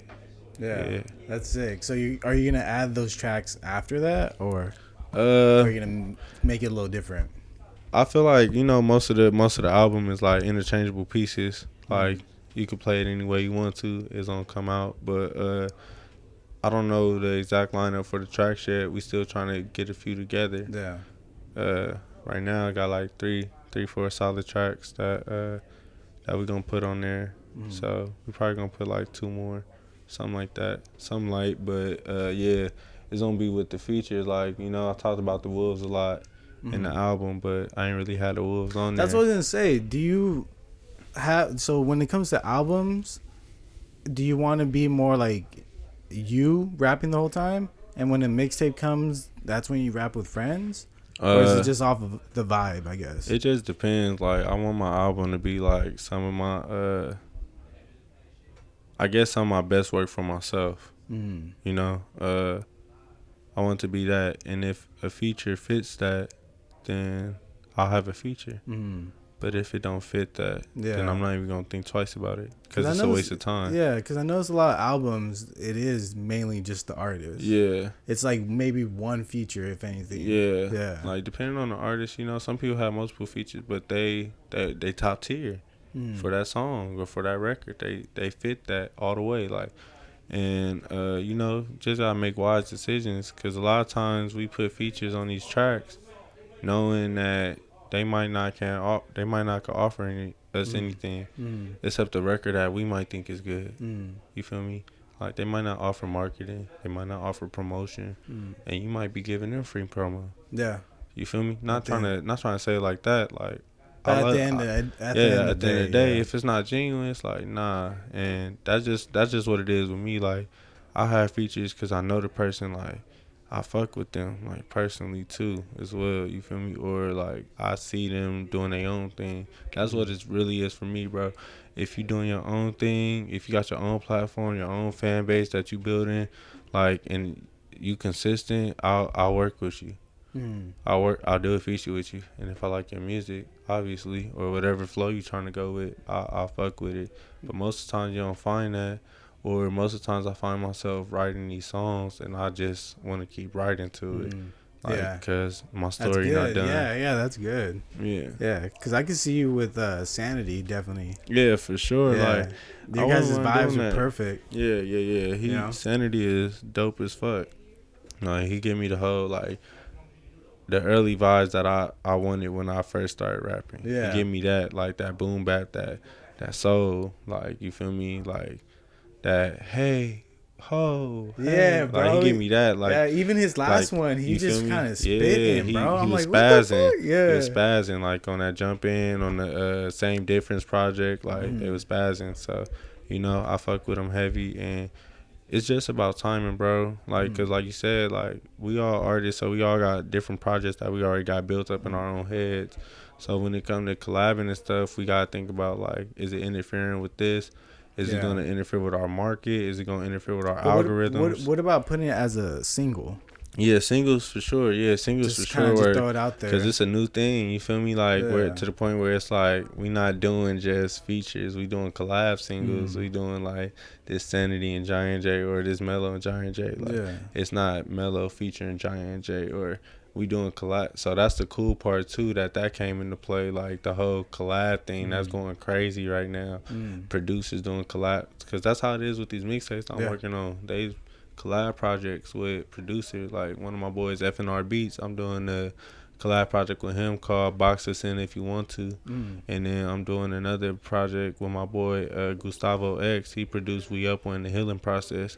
So then that's called Party and Bullshit. So we got, you know, it's collab. It's not really just Jian J, you feel me? Like, even though I'm gonna be on all the tracks, but they produce every track type shit, like, you know. It's crazy how other people don't see like that too.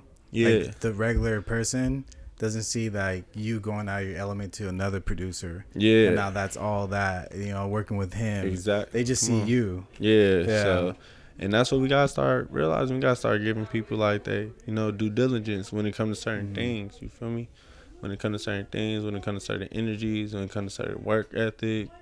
That's how you gotta bust it down. I wouldn't want to do it like this just my mixtape. I don't want to do that no more. Like, if it's like album, that's what the album is for. That's mine. I'm working with whoever I want to. Yeah. Like, for mixtapes and all that stuff, like, if we doing collab project, I'm gonna work strictly with you, and we gonna work on that. Like, and the producers I work with, they not restricted to, like, no sound. You feel me? Like, they got they ones that they really get in their bag with. You feel me? Like, they got those sounds, but they willing to do anything, like, to make it work, learn, whatever. Like, you feel me? So that's the dope part about doing the collab projects and shit.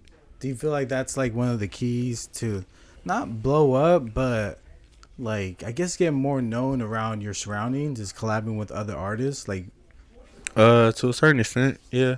I feel like because if you rap with, you know, Dan Ganja or Sanity or even someone else around here, their fans are gonna listen to you and be like, "Yo, who is this?" Yeah, that's how it worked. How you think I found you? Yeah, exactly. Yeah, you feel me? So that's how it worked. That's how it worked. When I moved down here, that was my plan. Yeah. But then I kind of fell down. Like, I went downhill, just partying too much. Yeah. And the plan was I want to rap with everybody around here. That was my plan. Yeah. I wasn't even gonna make an album. I was just gonna do a bunch of collabs.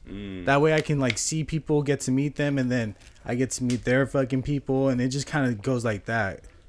But do you think that's, like, a good way to look at it, or just keep focusing on you? I think you should focus on yourself. It's cool to do, like, a whole bunch of features, but eventually, like, when you want to, you know, feature on somebody's track that's, like, cracking or something like that, they gonna look at your catalog and they gonna see, like, oh, you only doing features, or you only doing this. Like, depending on what you doing, like, as far as a rapper, it depends, because most of the times they want to see what you can do by yourself. Or even if somebody do a hook, they still want to see what you do in these verses. Like, so that's what it is. Like, for R&B singers and stuff like that, it's different. You could do your career like that. You could rack up a whole bunch of features, get on everybody's tracks, and then 'cause you they could just drop a do the project, hooks, and that project gonna go up. Ty Dolla $ign do it. Mm-hmm. Like he did a whole bunch of features, like crazy, like, and his album. See, that's why I was curious if a rapper could do that. I you don't wouldn't really suggest it. And you don't really consider yourself a rapper, huh? I try. Because you say artist or like stuff like that. I say artist. I'm a rapper for sure. I'm a rapper, but I just don't want people to box me in as a rapper, as just a rapper. Because you do more than that. Yeah, I do more than that, and not saying I'm like the best singer or anything like that, but it's just like the sound is not. It's clearly not just rap. Like it might be poetry sometimes. Like overhead, I had people tell me it sound like spoken word over that joint. Yeah, but it's not. It's rap. Yeah, you feel me? Yeah, so exactly. it's like depending on where everybody want to feel, like wherever they feel like I fit in, that's cool. That's cool. That's your opinion. But at the I end just of the see day, it you're as an artist. I'm just an artist. I'm a musician. Like Musician, a lot of people need to start saying that. A lot of rappers, a lot of I'm not gonna say singers because singers should already say that, but rappers, we need to start calling ourselves musicians because we are. We bring a whole different dynamic to beats and everything. You ever heard a song and it be like, you hear the song and it be like, oh, this shit hard, like, because the person rapping on it, like they bring that vocal to it. Take that vocal off the beat, it's trash. Bro, Sometimes it be trash. Yeah, I think about that a lot with Drake beats. Yeah. Like a lot of Drake beats, I'm like, I listened to it, I was like, what was he thinking? Like, how did he create this masterpiece off of this simple beat? And it and that's what I like too, bro. And that's what we on. Like we take the most simplicity, but it's not simple. It's not the creating it. It's not simple. Like it sounds simple, but might took this song like Drake. Like even with his shit, he'll take a video off of Instagram, and he'll 40 sample that, flip it, whatever you gotta do, and then you feel me, bust it down, and it be sound like the simplest beat because it's the same beat over and over again. But his raps make it sound like it's a whole different vibe. Like he make it sound like the beat got the verse and the hook and the verse, but it's just one long loop with the drums just exactly. Simple, like just regular shit, and I love that shit, bro. We do that shit here, like on some Dilla shit or MF Doom or Madlib, Quasimodo, like people like that. You feel me? Like they do a lot of loops and all that, like, but make it unique as a motherfucker. But to the outside looking in, it's like damn, this shit's simple, like. But yeah, man, it take a world spin. I had to look at that too because I was very judgmental when I first started coming in, like to rapping. Cause like I said, like even now I'm still kind of like a little shaky with it. But I wasn't calling myself a rapper at all, like at all. And I'll be rapping, the whole time. I tell people when I go on stage, I ain't no rapper. I just be doing like some words to the beat. You feel me? So fuck with me if you fuck with me type thing. I used to go up saying that, but it's different now. I see things different, more open to a lot of things. You feel me? I used to say that with my because once I stopped rapping, I picked up photography and videography. Okay. So when I had the camera, I didn't want people to be like, "Oh, you're a photographer."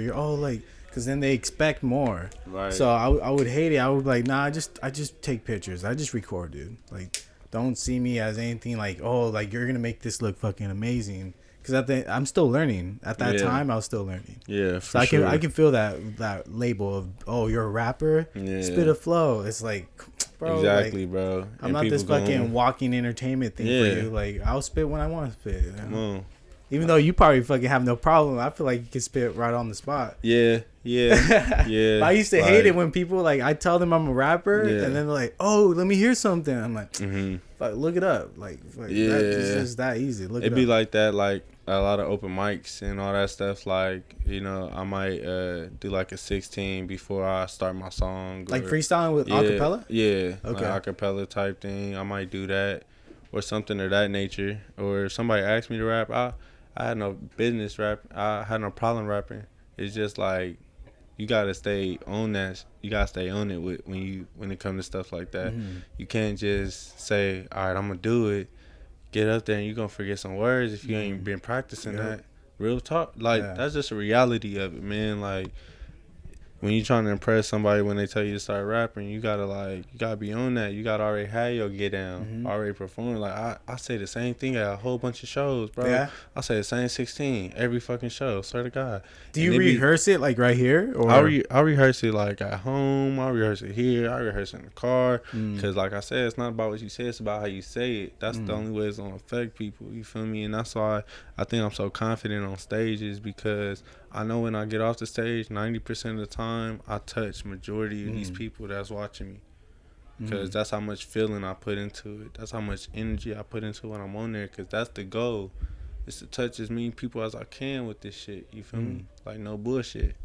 do you feel like your style is, I guess, a lot harder to get more known off of it? Yeah, like, Because you know how like nowadays you got 6ix9ine out there, and it's yeah. just like simple shit. Like, I feel like it's weird because I started thinking about this on the way over here. Do you think it like there's only, for some reason with that style, like Kendrick or like Isaiah Rashad, Joey Badass, there can only be a handful of them mainstream. Yeah. But then when it comes to other shit, a lot of those fools, there's just so many of them that are just like kind of simple.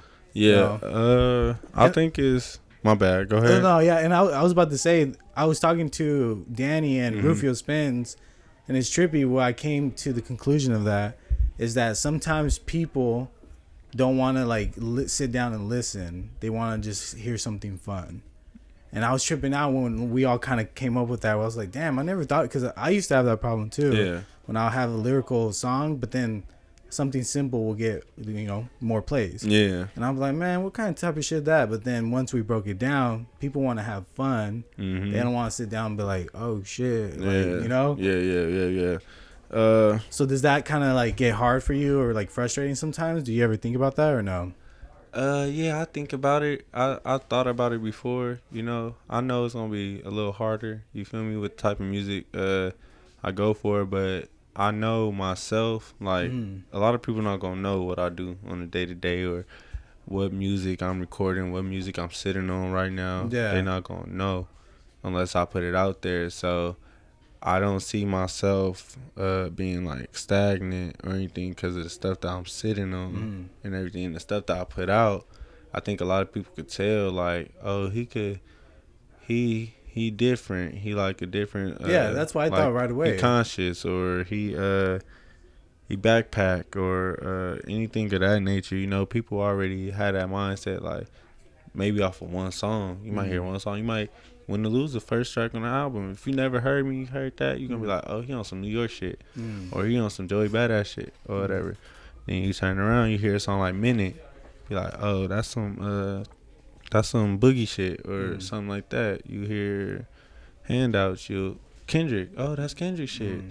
But that's how it be. That's how it's supposed to be. You feel me? Like, I ain't on no shit like where I feel like it's gonna be a cap over me, or like how you said it's them handful. It's literally like a handful where it's like you sit at a table then like J. Cole and Joey, and it's like you got the different rims. Kendrick, it's like, you feel me? I know for a fact, like, you feel me, I might not be. I plan to be at that table. You feel me? Yeah. That's what I'm working for. You feel me? I can feel that. I plan to be at that table. It's no doubt about it. You feel me? I'm not even going to say it's not a fact. It's a fact that I'm going to be at that table. You feel me? Just off of the way I feel, the way I work, and the way I'm not focused on what could happen, or the shit that make a nigga fail. Or I ain't worried about that shit. Once it happened, it happened. I'm just focused on making it through. Like, on football, when you do the drill and you got to run through the niggas and they all pushing you like with shit, like, I'm just worrying about making it through all the way through that motherfucker. I ain't worried about getting hit. You feel me? It's gonna happen regardless. When you go through the line, you about to get whacked. Yeah. You better stand strong till you make to the end type shit. So that's what it is. I don't think it's gonna be no cap or none of that, like, or anything. I think about it sometimes. Yeah, I was about to ask that. What motivates you to keep going? Because it's easy to wake up one day and be like, man, like, I ain't getting no results. Like, in your eyes, you're not seeing it, but you don't see the people that are listening to you. Right. So it's easy for you to wake up and be like, man, like, should I get a fucking actual job? You know, like, should I get like be an electrician, make some money, buy a house, or do I want to keep chasing my dream? Yeah. So what motivates you to keep chasing this dream? Not paying too much attention to the expectations of others. That's what keeps me going. Oh, yeah. Because a lot of times people give up because of expectations that other people have on them. And that's what makes people be like, oh man, let me put down this guitar, cut my hair, and get this 9-to-5 cubicle job, and then that's not you. And they're fucking living miserable. Yeah. So it's the expectations that people put on us. That's why. But it keeps me going because I don't focus on none of that. You know, I don't focus on where I focus on where my next dollar coming from, for sure, because I got people, you know, I got support and everything, support myself. But I know when I'm doing this, I know it's gonna give me dollars, or I know it's gonna give me this, or I know it's gonna give me that. You know, I'm thinking long term. You feel me? So my short term trials and tribulations aren't gonna last long, because once I hit the promised land, I'm staying in that motherfucker with milk and honey type thing. Like even Kendrick be busting it down like that on Damn. He was talking about it like hitting the promised land, being, and once you there, trying to keep that, trying to keep the money, trying to keep the house, trying to keep the, you know, you got all this shit on your mind, like, but I'm just trying to make it there. You feel me? That's it. Real talk. Yeah, and it's fucking hard. Yeah, it is. I mean, I think the only reason I can know that is just because I was an artist. Like, yeah, for I mean, sure. I still am. I'm still creating a bunch of other shit, but dope. I just know that struggle, waking up in the morning and like, or even at night, tossing and turning. You're just like thinking like, fuck, I gotta do something. I gotta fucking keep creating next album. My peoples motivate me. You feel me? And you got a good crowd around you. You feel me? Like even if like I got issues like with family or anything like that, like at the end of the day, these are people I'm with every day. So you're able to voice it out? You feel me? Yeah, able to voice it out, you feel me? And they motivate me, you feel me? Because I see what we struggle. I see struggle. I see sadness sometimes. I see happiness. I see what makes us happy. Like, I want that to last forever. That's all everybody reaching for anyways. Like, when people saying they want to go to heaven when they die, all they doing is trying to reach happiness on earth. Yeah. Happiness and joy. You feel me? A lot of our ways that people think they happy, like, you know, when they rich, you know, you think you happy and all that. Nah, that's not gonna make you happy, because a lot of that brings sin anyways. You feel me? That shit like, brings more problems than anything. That's what I'm saying. So it's like we all searching for this happiness. So that's all I'm really searching for, bro. That's all I'm reaching for is endless happiness until I reach, you know, the other side type thing. And you're still young, dude. Yeah. You're 24. You still got fucking at least 10 more years, bro. Yeah.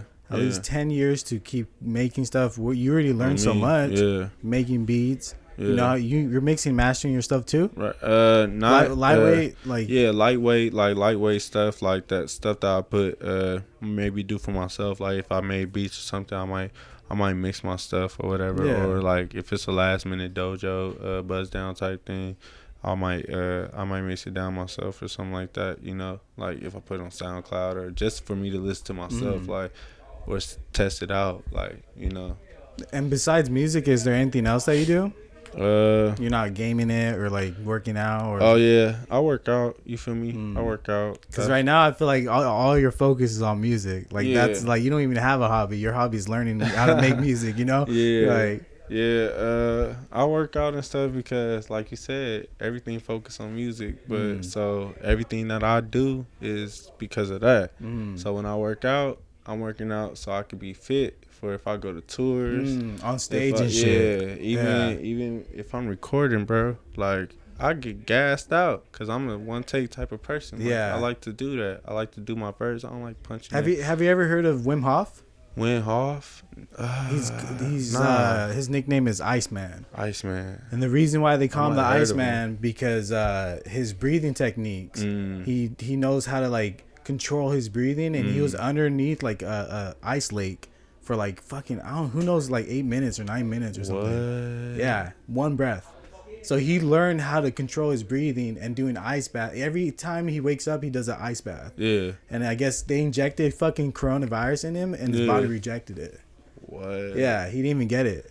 So That's something crazy. about ice baths Yeah. and him doing breathing techniques, he can hold his breath for so long. Fight it. You can fight it. Yeah. So I don't know if you want to look that I'm up. for sure. Because I know rapping, there's a lot of breathing. Yeah, bro. So because because he does like I did it a little bit. It was like 3 rounds for my entry. Yeah. But you have to like breathe in, breathe out. Yeah. Breathe in, and like you do that for like fucking like I don't even know. We did like 10 minutes. Oh shoot. Yeah, I was laying down there. You have to lay down and breathe. Yeah. And I did feel like a natural DMT kick in. Yeah. Because I had my eyes closed the whole time. So once I got up, everything was like yeah, crazy. The colors were different. I was like, why do they look like, you know, that like cool vivid warm? Like it looked cool, like that cool color. Yeah. I was like, yo, I'm tripping, It's bro. crazy. Yeah. So look that up. That might help you I'm out. gonna tap in with it.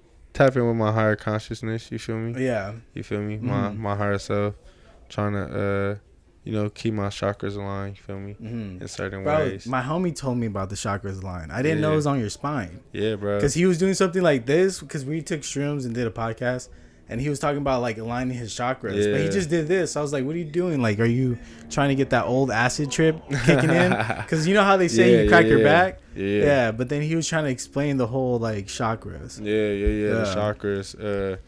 It's real. You feel me?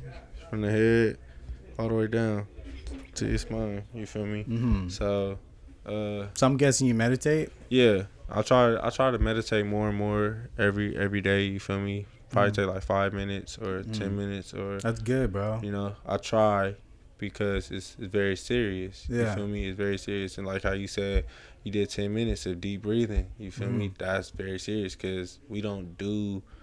9 times out of 10, nobody even breathing deep like that every day. Yeah. Like at all. Like one of these ladies at my church, at one of my old churches, she told me that she was like, she just pulled me to the side. I forgot what was going on. Something was happening. She's like, have you ever just took your time to breathe? And I was like, yeah, I breathe all the time. You feel me? Like I be breathing. You feel me? I do that. She was like, no, like I really took time to like let your body intake what you're inhaling and then releasing it, and then just a constant repetition of it.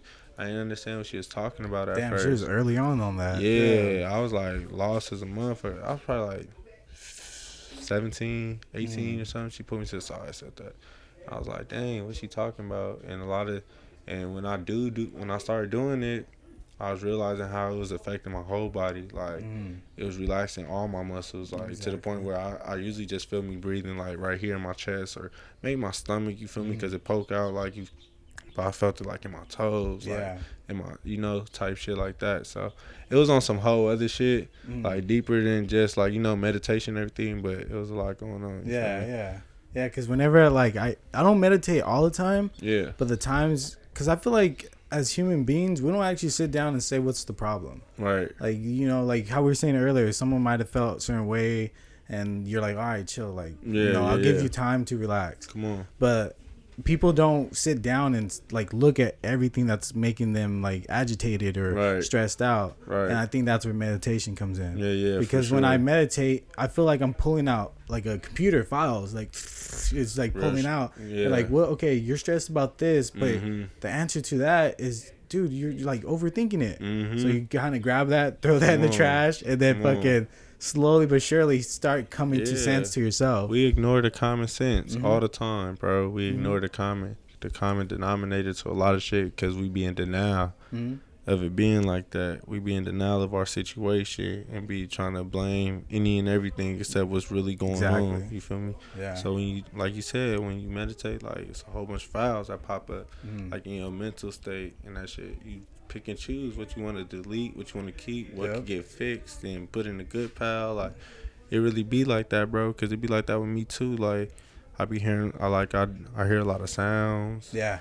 And everything like that. Like I just bought my son a fish tank. Okay. So like I be hearing that now when I meditate, like the filter, like altering the water, just the water drip dropping type thing. I swear it'd be. It's crazy, huh? Crazy. Yeah. Be How old is crazy, your man. son? My son is 6, man. Oh, 6. shit. I had my son 18. 18, right out of high school. Damn. Yeah. How's it be? That's probably another reason like you're so humble because you Yeah. got another mouth to feed. For sure. Yeah. How's that been? You know, it's been good, man. Just learning how to be a father. You feel me? Learning how to manage life different and to care for somebody else more than myself. You know, and realize that a lot of my actions can affect him. You feel me? So a lot of things I was, you know, probably into or getting into or doing on the side, a lot of that I had to quit because, you know, I ain't trying to get taken away or anything like that. So it kind of brought me like to a sense of conclusion where like shit, it's like music, make money legit type shit. That's what it is now type thing. So, yeah, like so all I gotta do is like learn how to like, you know, manage what I'm really trying to do. Like really manage that, like financially, all that, like doing music, making shirts, whatever. Like so that's kind of like what you do on your free time, huh? You're just constantly learning. You're making more product. You're making more music. Yeah, man. That's all. That's your main focus. That's all it is, bro. That's all it is. If it ain't that, it ain't nothing. Like I talk to my manager every day. About shit like every day. I hit him up. I know. I heard a little bit about your manager that you guys weren't. At first, you're going to work with each other, but you had a bunch of people like, oh, you got to bring all of us. So then he said no. Yeah. And then later on. He didn't really say no, but, you know, it was just like when it was happening, I wasn't pleased. You feel me? And he later on told me, like, yeah, man, like, it was just, like, too much for me. Yeah. You feel me? Because he mainly wanted you. Yeah, because we knew each other. Yeah. But then you're like, "Fuck, you gotta bring all of us." Yeah, because I told him who I was with. You feel me? And that's how I roll. You feel me? I don't leave nobody out. You feel me? Whether you doing it all the way or not. You feel me? I don't leave nobody out. So that's what it was. Yeah, now he my manager again. You feel me? Like officially, you did. And what exactly does like the manager do?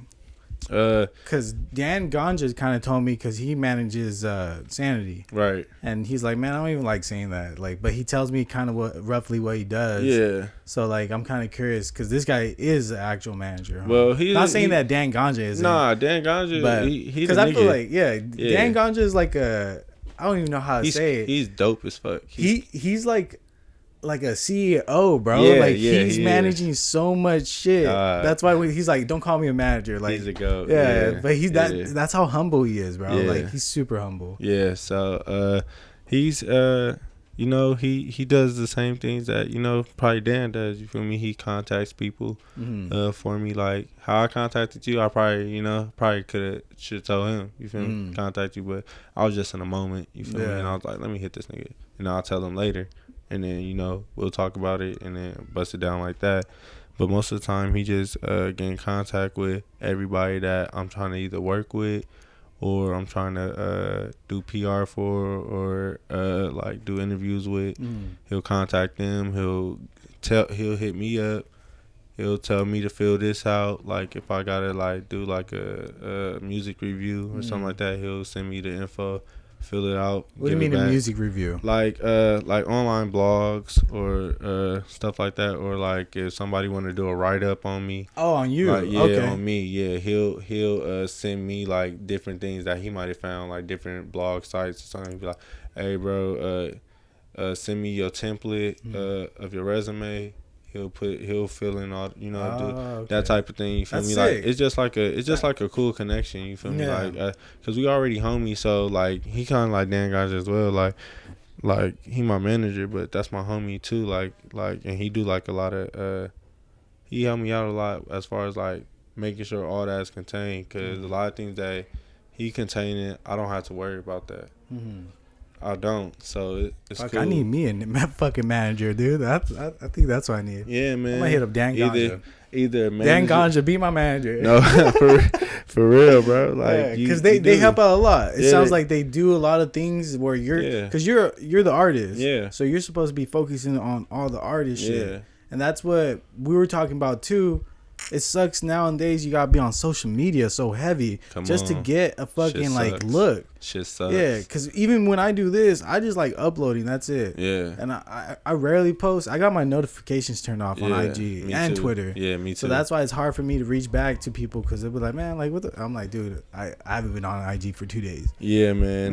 That's a hard thing for me too. And we trying to break codes. Like, I'm not about to give out no, code breakers on the show. But nah, it's all good. It's all good. We trying to break certain codes right now that's dealing with like our marketing, our different ways we could reach people, without really overflooding our fans with certain projects or different things like that. So I completely believe that everybody should eventually have a manager. Like, it don't even got to be like person that, because usually that's not how it even go. It don't even be people that's already in the field. It be people that's that's around you. Yeah, your homie. That hang out with you, that want to do something. You feel me? That want to do something that's trying to help you out. And while you doing that, I'm helping you out as well. Because I'm building your name up too. Exactly. As one of your people. So, because most managers, they have multiple artists or multiple producers, whatever clientele they got multiple. So it's like, we just a building team, bro. We just build, keep doing structure and things like that, Yeah. Yeah. Do you pay him? Hell nah. I don't pay that nigga. Nah, I'm just saying, hey, you my nigga, bro. Nah, that's my dog. But we building right now. You feel me? Okay. We building right now, trying to maintain a budget and everything like that for certain things. So it's no paper talk right now. And like whatever he we still learning. You feel me? So whatever he put in, for sure gonna give back, because that's just how the game go. Yeah. And that's just how we gotta run it, because we friends at the end of the day. Money could ruin friendships. Yeah, exactly. You feel me? And all it goes that. back to that free shit, people wanting handouts. Yeah. And then at the end of the day, like, what, you're not gonna pay me? Come on. It's like, bro, you said for free. Now you're saying $100? And that $200? and that go back to me, how I was telling you, like, how I'll send him. So, like, say if I see your podcast, like, from Dan, I'm be like, oh, I'll forward your page to him. He'll hit you up, hit me back, and then I'll do the interview with you. And that was all just one triangle. You feel me? So if I didn't hit him up with you, he wouldn't even know to hit you up. Yeah, exactly. So it's like that. So it ain't no handouts with us. Like, me and him, it ain't no handouts, because we both put in work. Yeah. Like, it's like we interchangeable type thing. Like, without me, it ain't no, it ain't no him. Without him, it ain't no me. Yeah. You dig? At least, like, right now and what we doing, that's what we pushing for. You feel me? Exactly.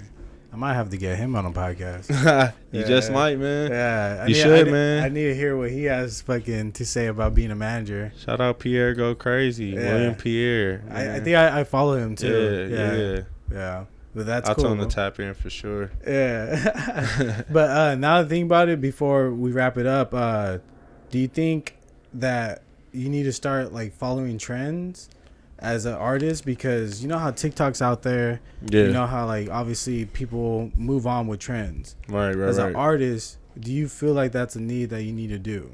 I don't follow too many trends as far as like what might be popping or anything like that, but I do gotta move strategically, you feel me, and make formulas. So I have people around me that's tapped in with certain things, like my boy Planet Angel, shout out him. He shot Overhead. So shout out him. He put me on the reels on Instagram, because I was already seeing them, but I was like, man, fuck like that. the reels, the long clips? Yeah. Okay. It's like, man, fuck that shit. Like, this some weak ass shit. I'm gonna just keep doing regular posting. Yeah. But then he told me about the reels. He was like, yeah, I'm gonna make a reel for the Overhead video. I was like, all right, for sure. Like, let's try it out. Like, he was like, it's not gonna be on your regular page like that, all that. I'm like, all right, let's see what it do. Shit got like 2,000 views, like within like a few hours, because it's a new feature. So they pushing that feature, and if you post on it, they gonna push it for the most part, depending on what it is. You feel me? And what your algorithms or whatever that bullshit is, whatever. So I got put on that, but it's like he told me about TikTok too. He told me about TikTok. Yeah, because Lil Nas, that's how he blew up. Yeah, he kept doing those dances to his song. Yeah, and then dude, I made I'll show you after. I made a little teddy bear thing for my girl. Like I was just like, I wasn't even talking. I just pointed and it wrote the words for me. Yeah. And that shit hit like 1.5 million views. Whoa. Yeah, and I got like 8,000 followers off of that. That's crazy. Yeah, and it was just something simple, bro. I was in a fucking teddy bear. But when I look at the comments, what it was is that whoever's watching it, kids or whatever, they grab that clip and then send it to whoever they're thinking about. Because it was like, hey, best friend, I miss you, I love you, or something simple. So they sent it to the person that they missed. That's how it goes. Yeah, it was something simple, but I was like, man, like shit went crazy. Yeah, TikTok has a lot of like, it's powerful. And then the way you were saying how you make jingles, like back in the days, you can easily make an Easter like jingle or St. Patrick's or fucking someone's birthday. Then they're gonna be sending that. Yeah, I feel. You know, I get what you're saying. Like little things like that. Yeah, I'm a tap in with different things. It might not be automatic, but you know, I got different records. Like we was talking about the whole TikTok thing. I got different records that could possibly blend in. You know, different dance promoters and shit been hitting us. So see, that's sick. Yeah, we trying to tap in and everything like that. What about some vlogs? Because I feel like this is a really interesting place. Oh yeah, and you guys are all dope as fuck. I feel like you guys can do some vlogs right here too. Yeah, we got the GoPro, you feel me? So we be vlogging on that sometimes. Yeah. You feel me? And you be posting on YouTube or? Nah, we just collect clips, you feel me? When we doing shit, certain shit, we might just pull it out, you feel me? Like we be skating and shit. Like we do like they make skateboards too. Oh, they do? Yeah, what? For the brand, for the Win or Lose brand. Like I had 2 of them, but they broke because, you know, I'm kind of heavy, you feel me? So I was jumping off some steps. I snapped it. You feel me? That's sick. Yeah, but we be skating and shit. So we do vlogs like that when we like downtown skating and shit, fucking around. Cause that'd be cool to see, just to get more in depth of who you are. Yeah, that's why I think it's smart that you're doing all this, because it lets, I guess, your audience know who you are. Yeah, and once they get to relate to you more, they'll like, I guess, go to your music more. Yeah, I think the whole camp is at a level where people want to get to know what we got going on. So it's to the point where we giving it a little at a time and knocking heads over with it. Like right now we swinging. I dropped a video, Dean and Mello, Withdrawals. You know, they drop videos, like 2-3 videos. And we actually drop back to back, like weeks apart type shit. And they, you know, so, and then we, you know, did a photo shoot with all of us, me, Mello, Alpha. I seen that you guys were like in the cuts on like kind of desert type. Yeah. Oh yeah, that was that. We shot something near the Compton Courthouse too, like, and those did good too. Like, you feel me? As far as like people seeing it and everything like that. So it's like, now they just waiting like, what's next? Like, but we just slightly hitting them over the head, like, without even planning nothing. You know what I'm saying? We just dropping back to back, like, you feel me? Like, without it being saturated or over flooding the net. You feel me? Yeah. We doing it. We just going though. It's crazy. It's crazy. Sick. And then I guess the last thing I gotta say, what advice do you got for like an upcoming artist that's barely starting or struggling? Just know that it's a light at the end of the tunnel type shit. You feel me? Like, just keep going. Just keep running towards it. And it might seem like it's getting further and further, but one day it's just gonna smack you like in the face, and you're gonna be like, damn, I made it type shit. Until then, just keep following that light. You feel me? On that narrow path. Don't let anything pull you off of it. Hell yeah, man. You want to give any shout outs before we wrap it up? Shout out to the whole Wolf gang. You feel me? Anybody affiliated with it, Raw Instrumentals, the whole Richmond, shout out to them as well. Shout out to my dogs, Gustavo X, FNR Beats, you feel me? The county team, K, William Pierre, Planet Angel, all that, you feel me? And anybody y'all forgot, don't charge my heart, charge my mind. Shout out your moms too. You know. Oh yeah, for sure. Moms already know the deal. Cause I remember hearing you saying that you went on stage one time. Hell yeah, that's why I did that overhead. You feel me? On that overhead track, she was like one of the first people I shouted out. You feel me? Exactly. So, yeah, but shout out to moms, God. You feel me? The higher power, all the fam. You feel me? Enemies, all that. Shout out to everybody. You feel me? It's all love. Oh yeah. Annoying neighbors. I'm out. Box. Thanks for doing this, dude. Yep. Yeah, bitch. What you know about me, bro? Hard in the game, gotta make a name. Leaving my mark, I'ma leave my stain. Better back up, cause I bring the pain. What you know about me, bro? Got Supreme hat, Supreme clothes, bad breezy, fuck yeah. So fresh, we're high class, bro. What you know about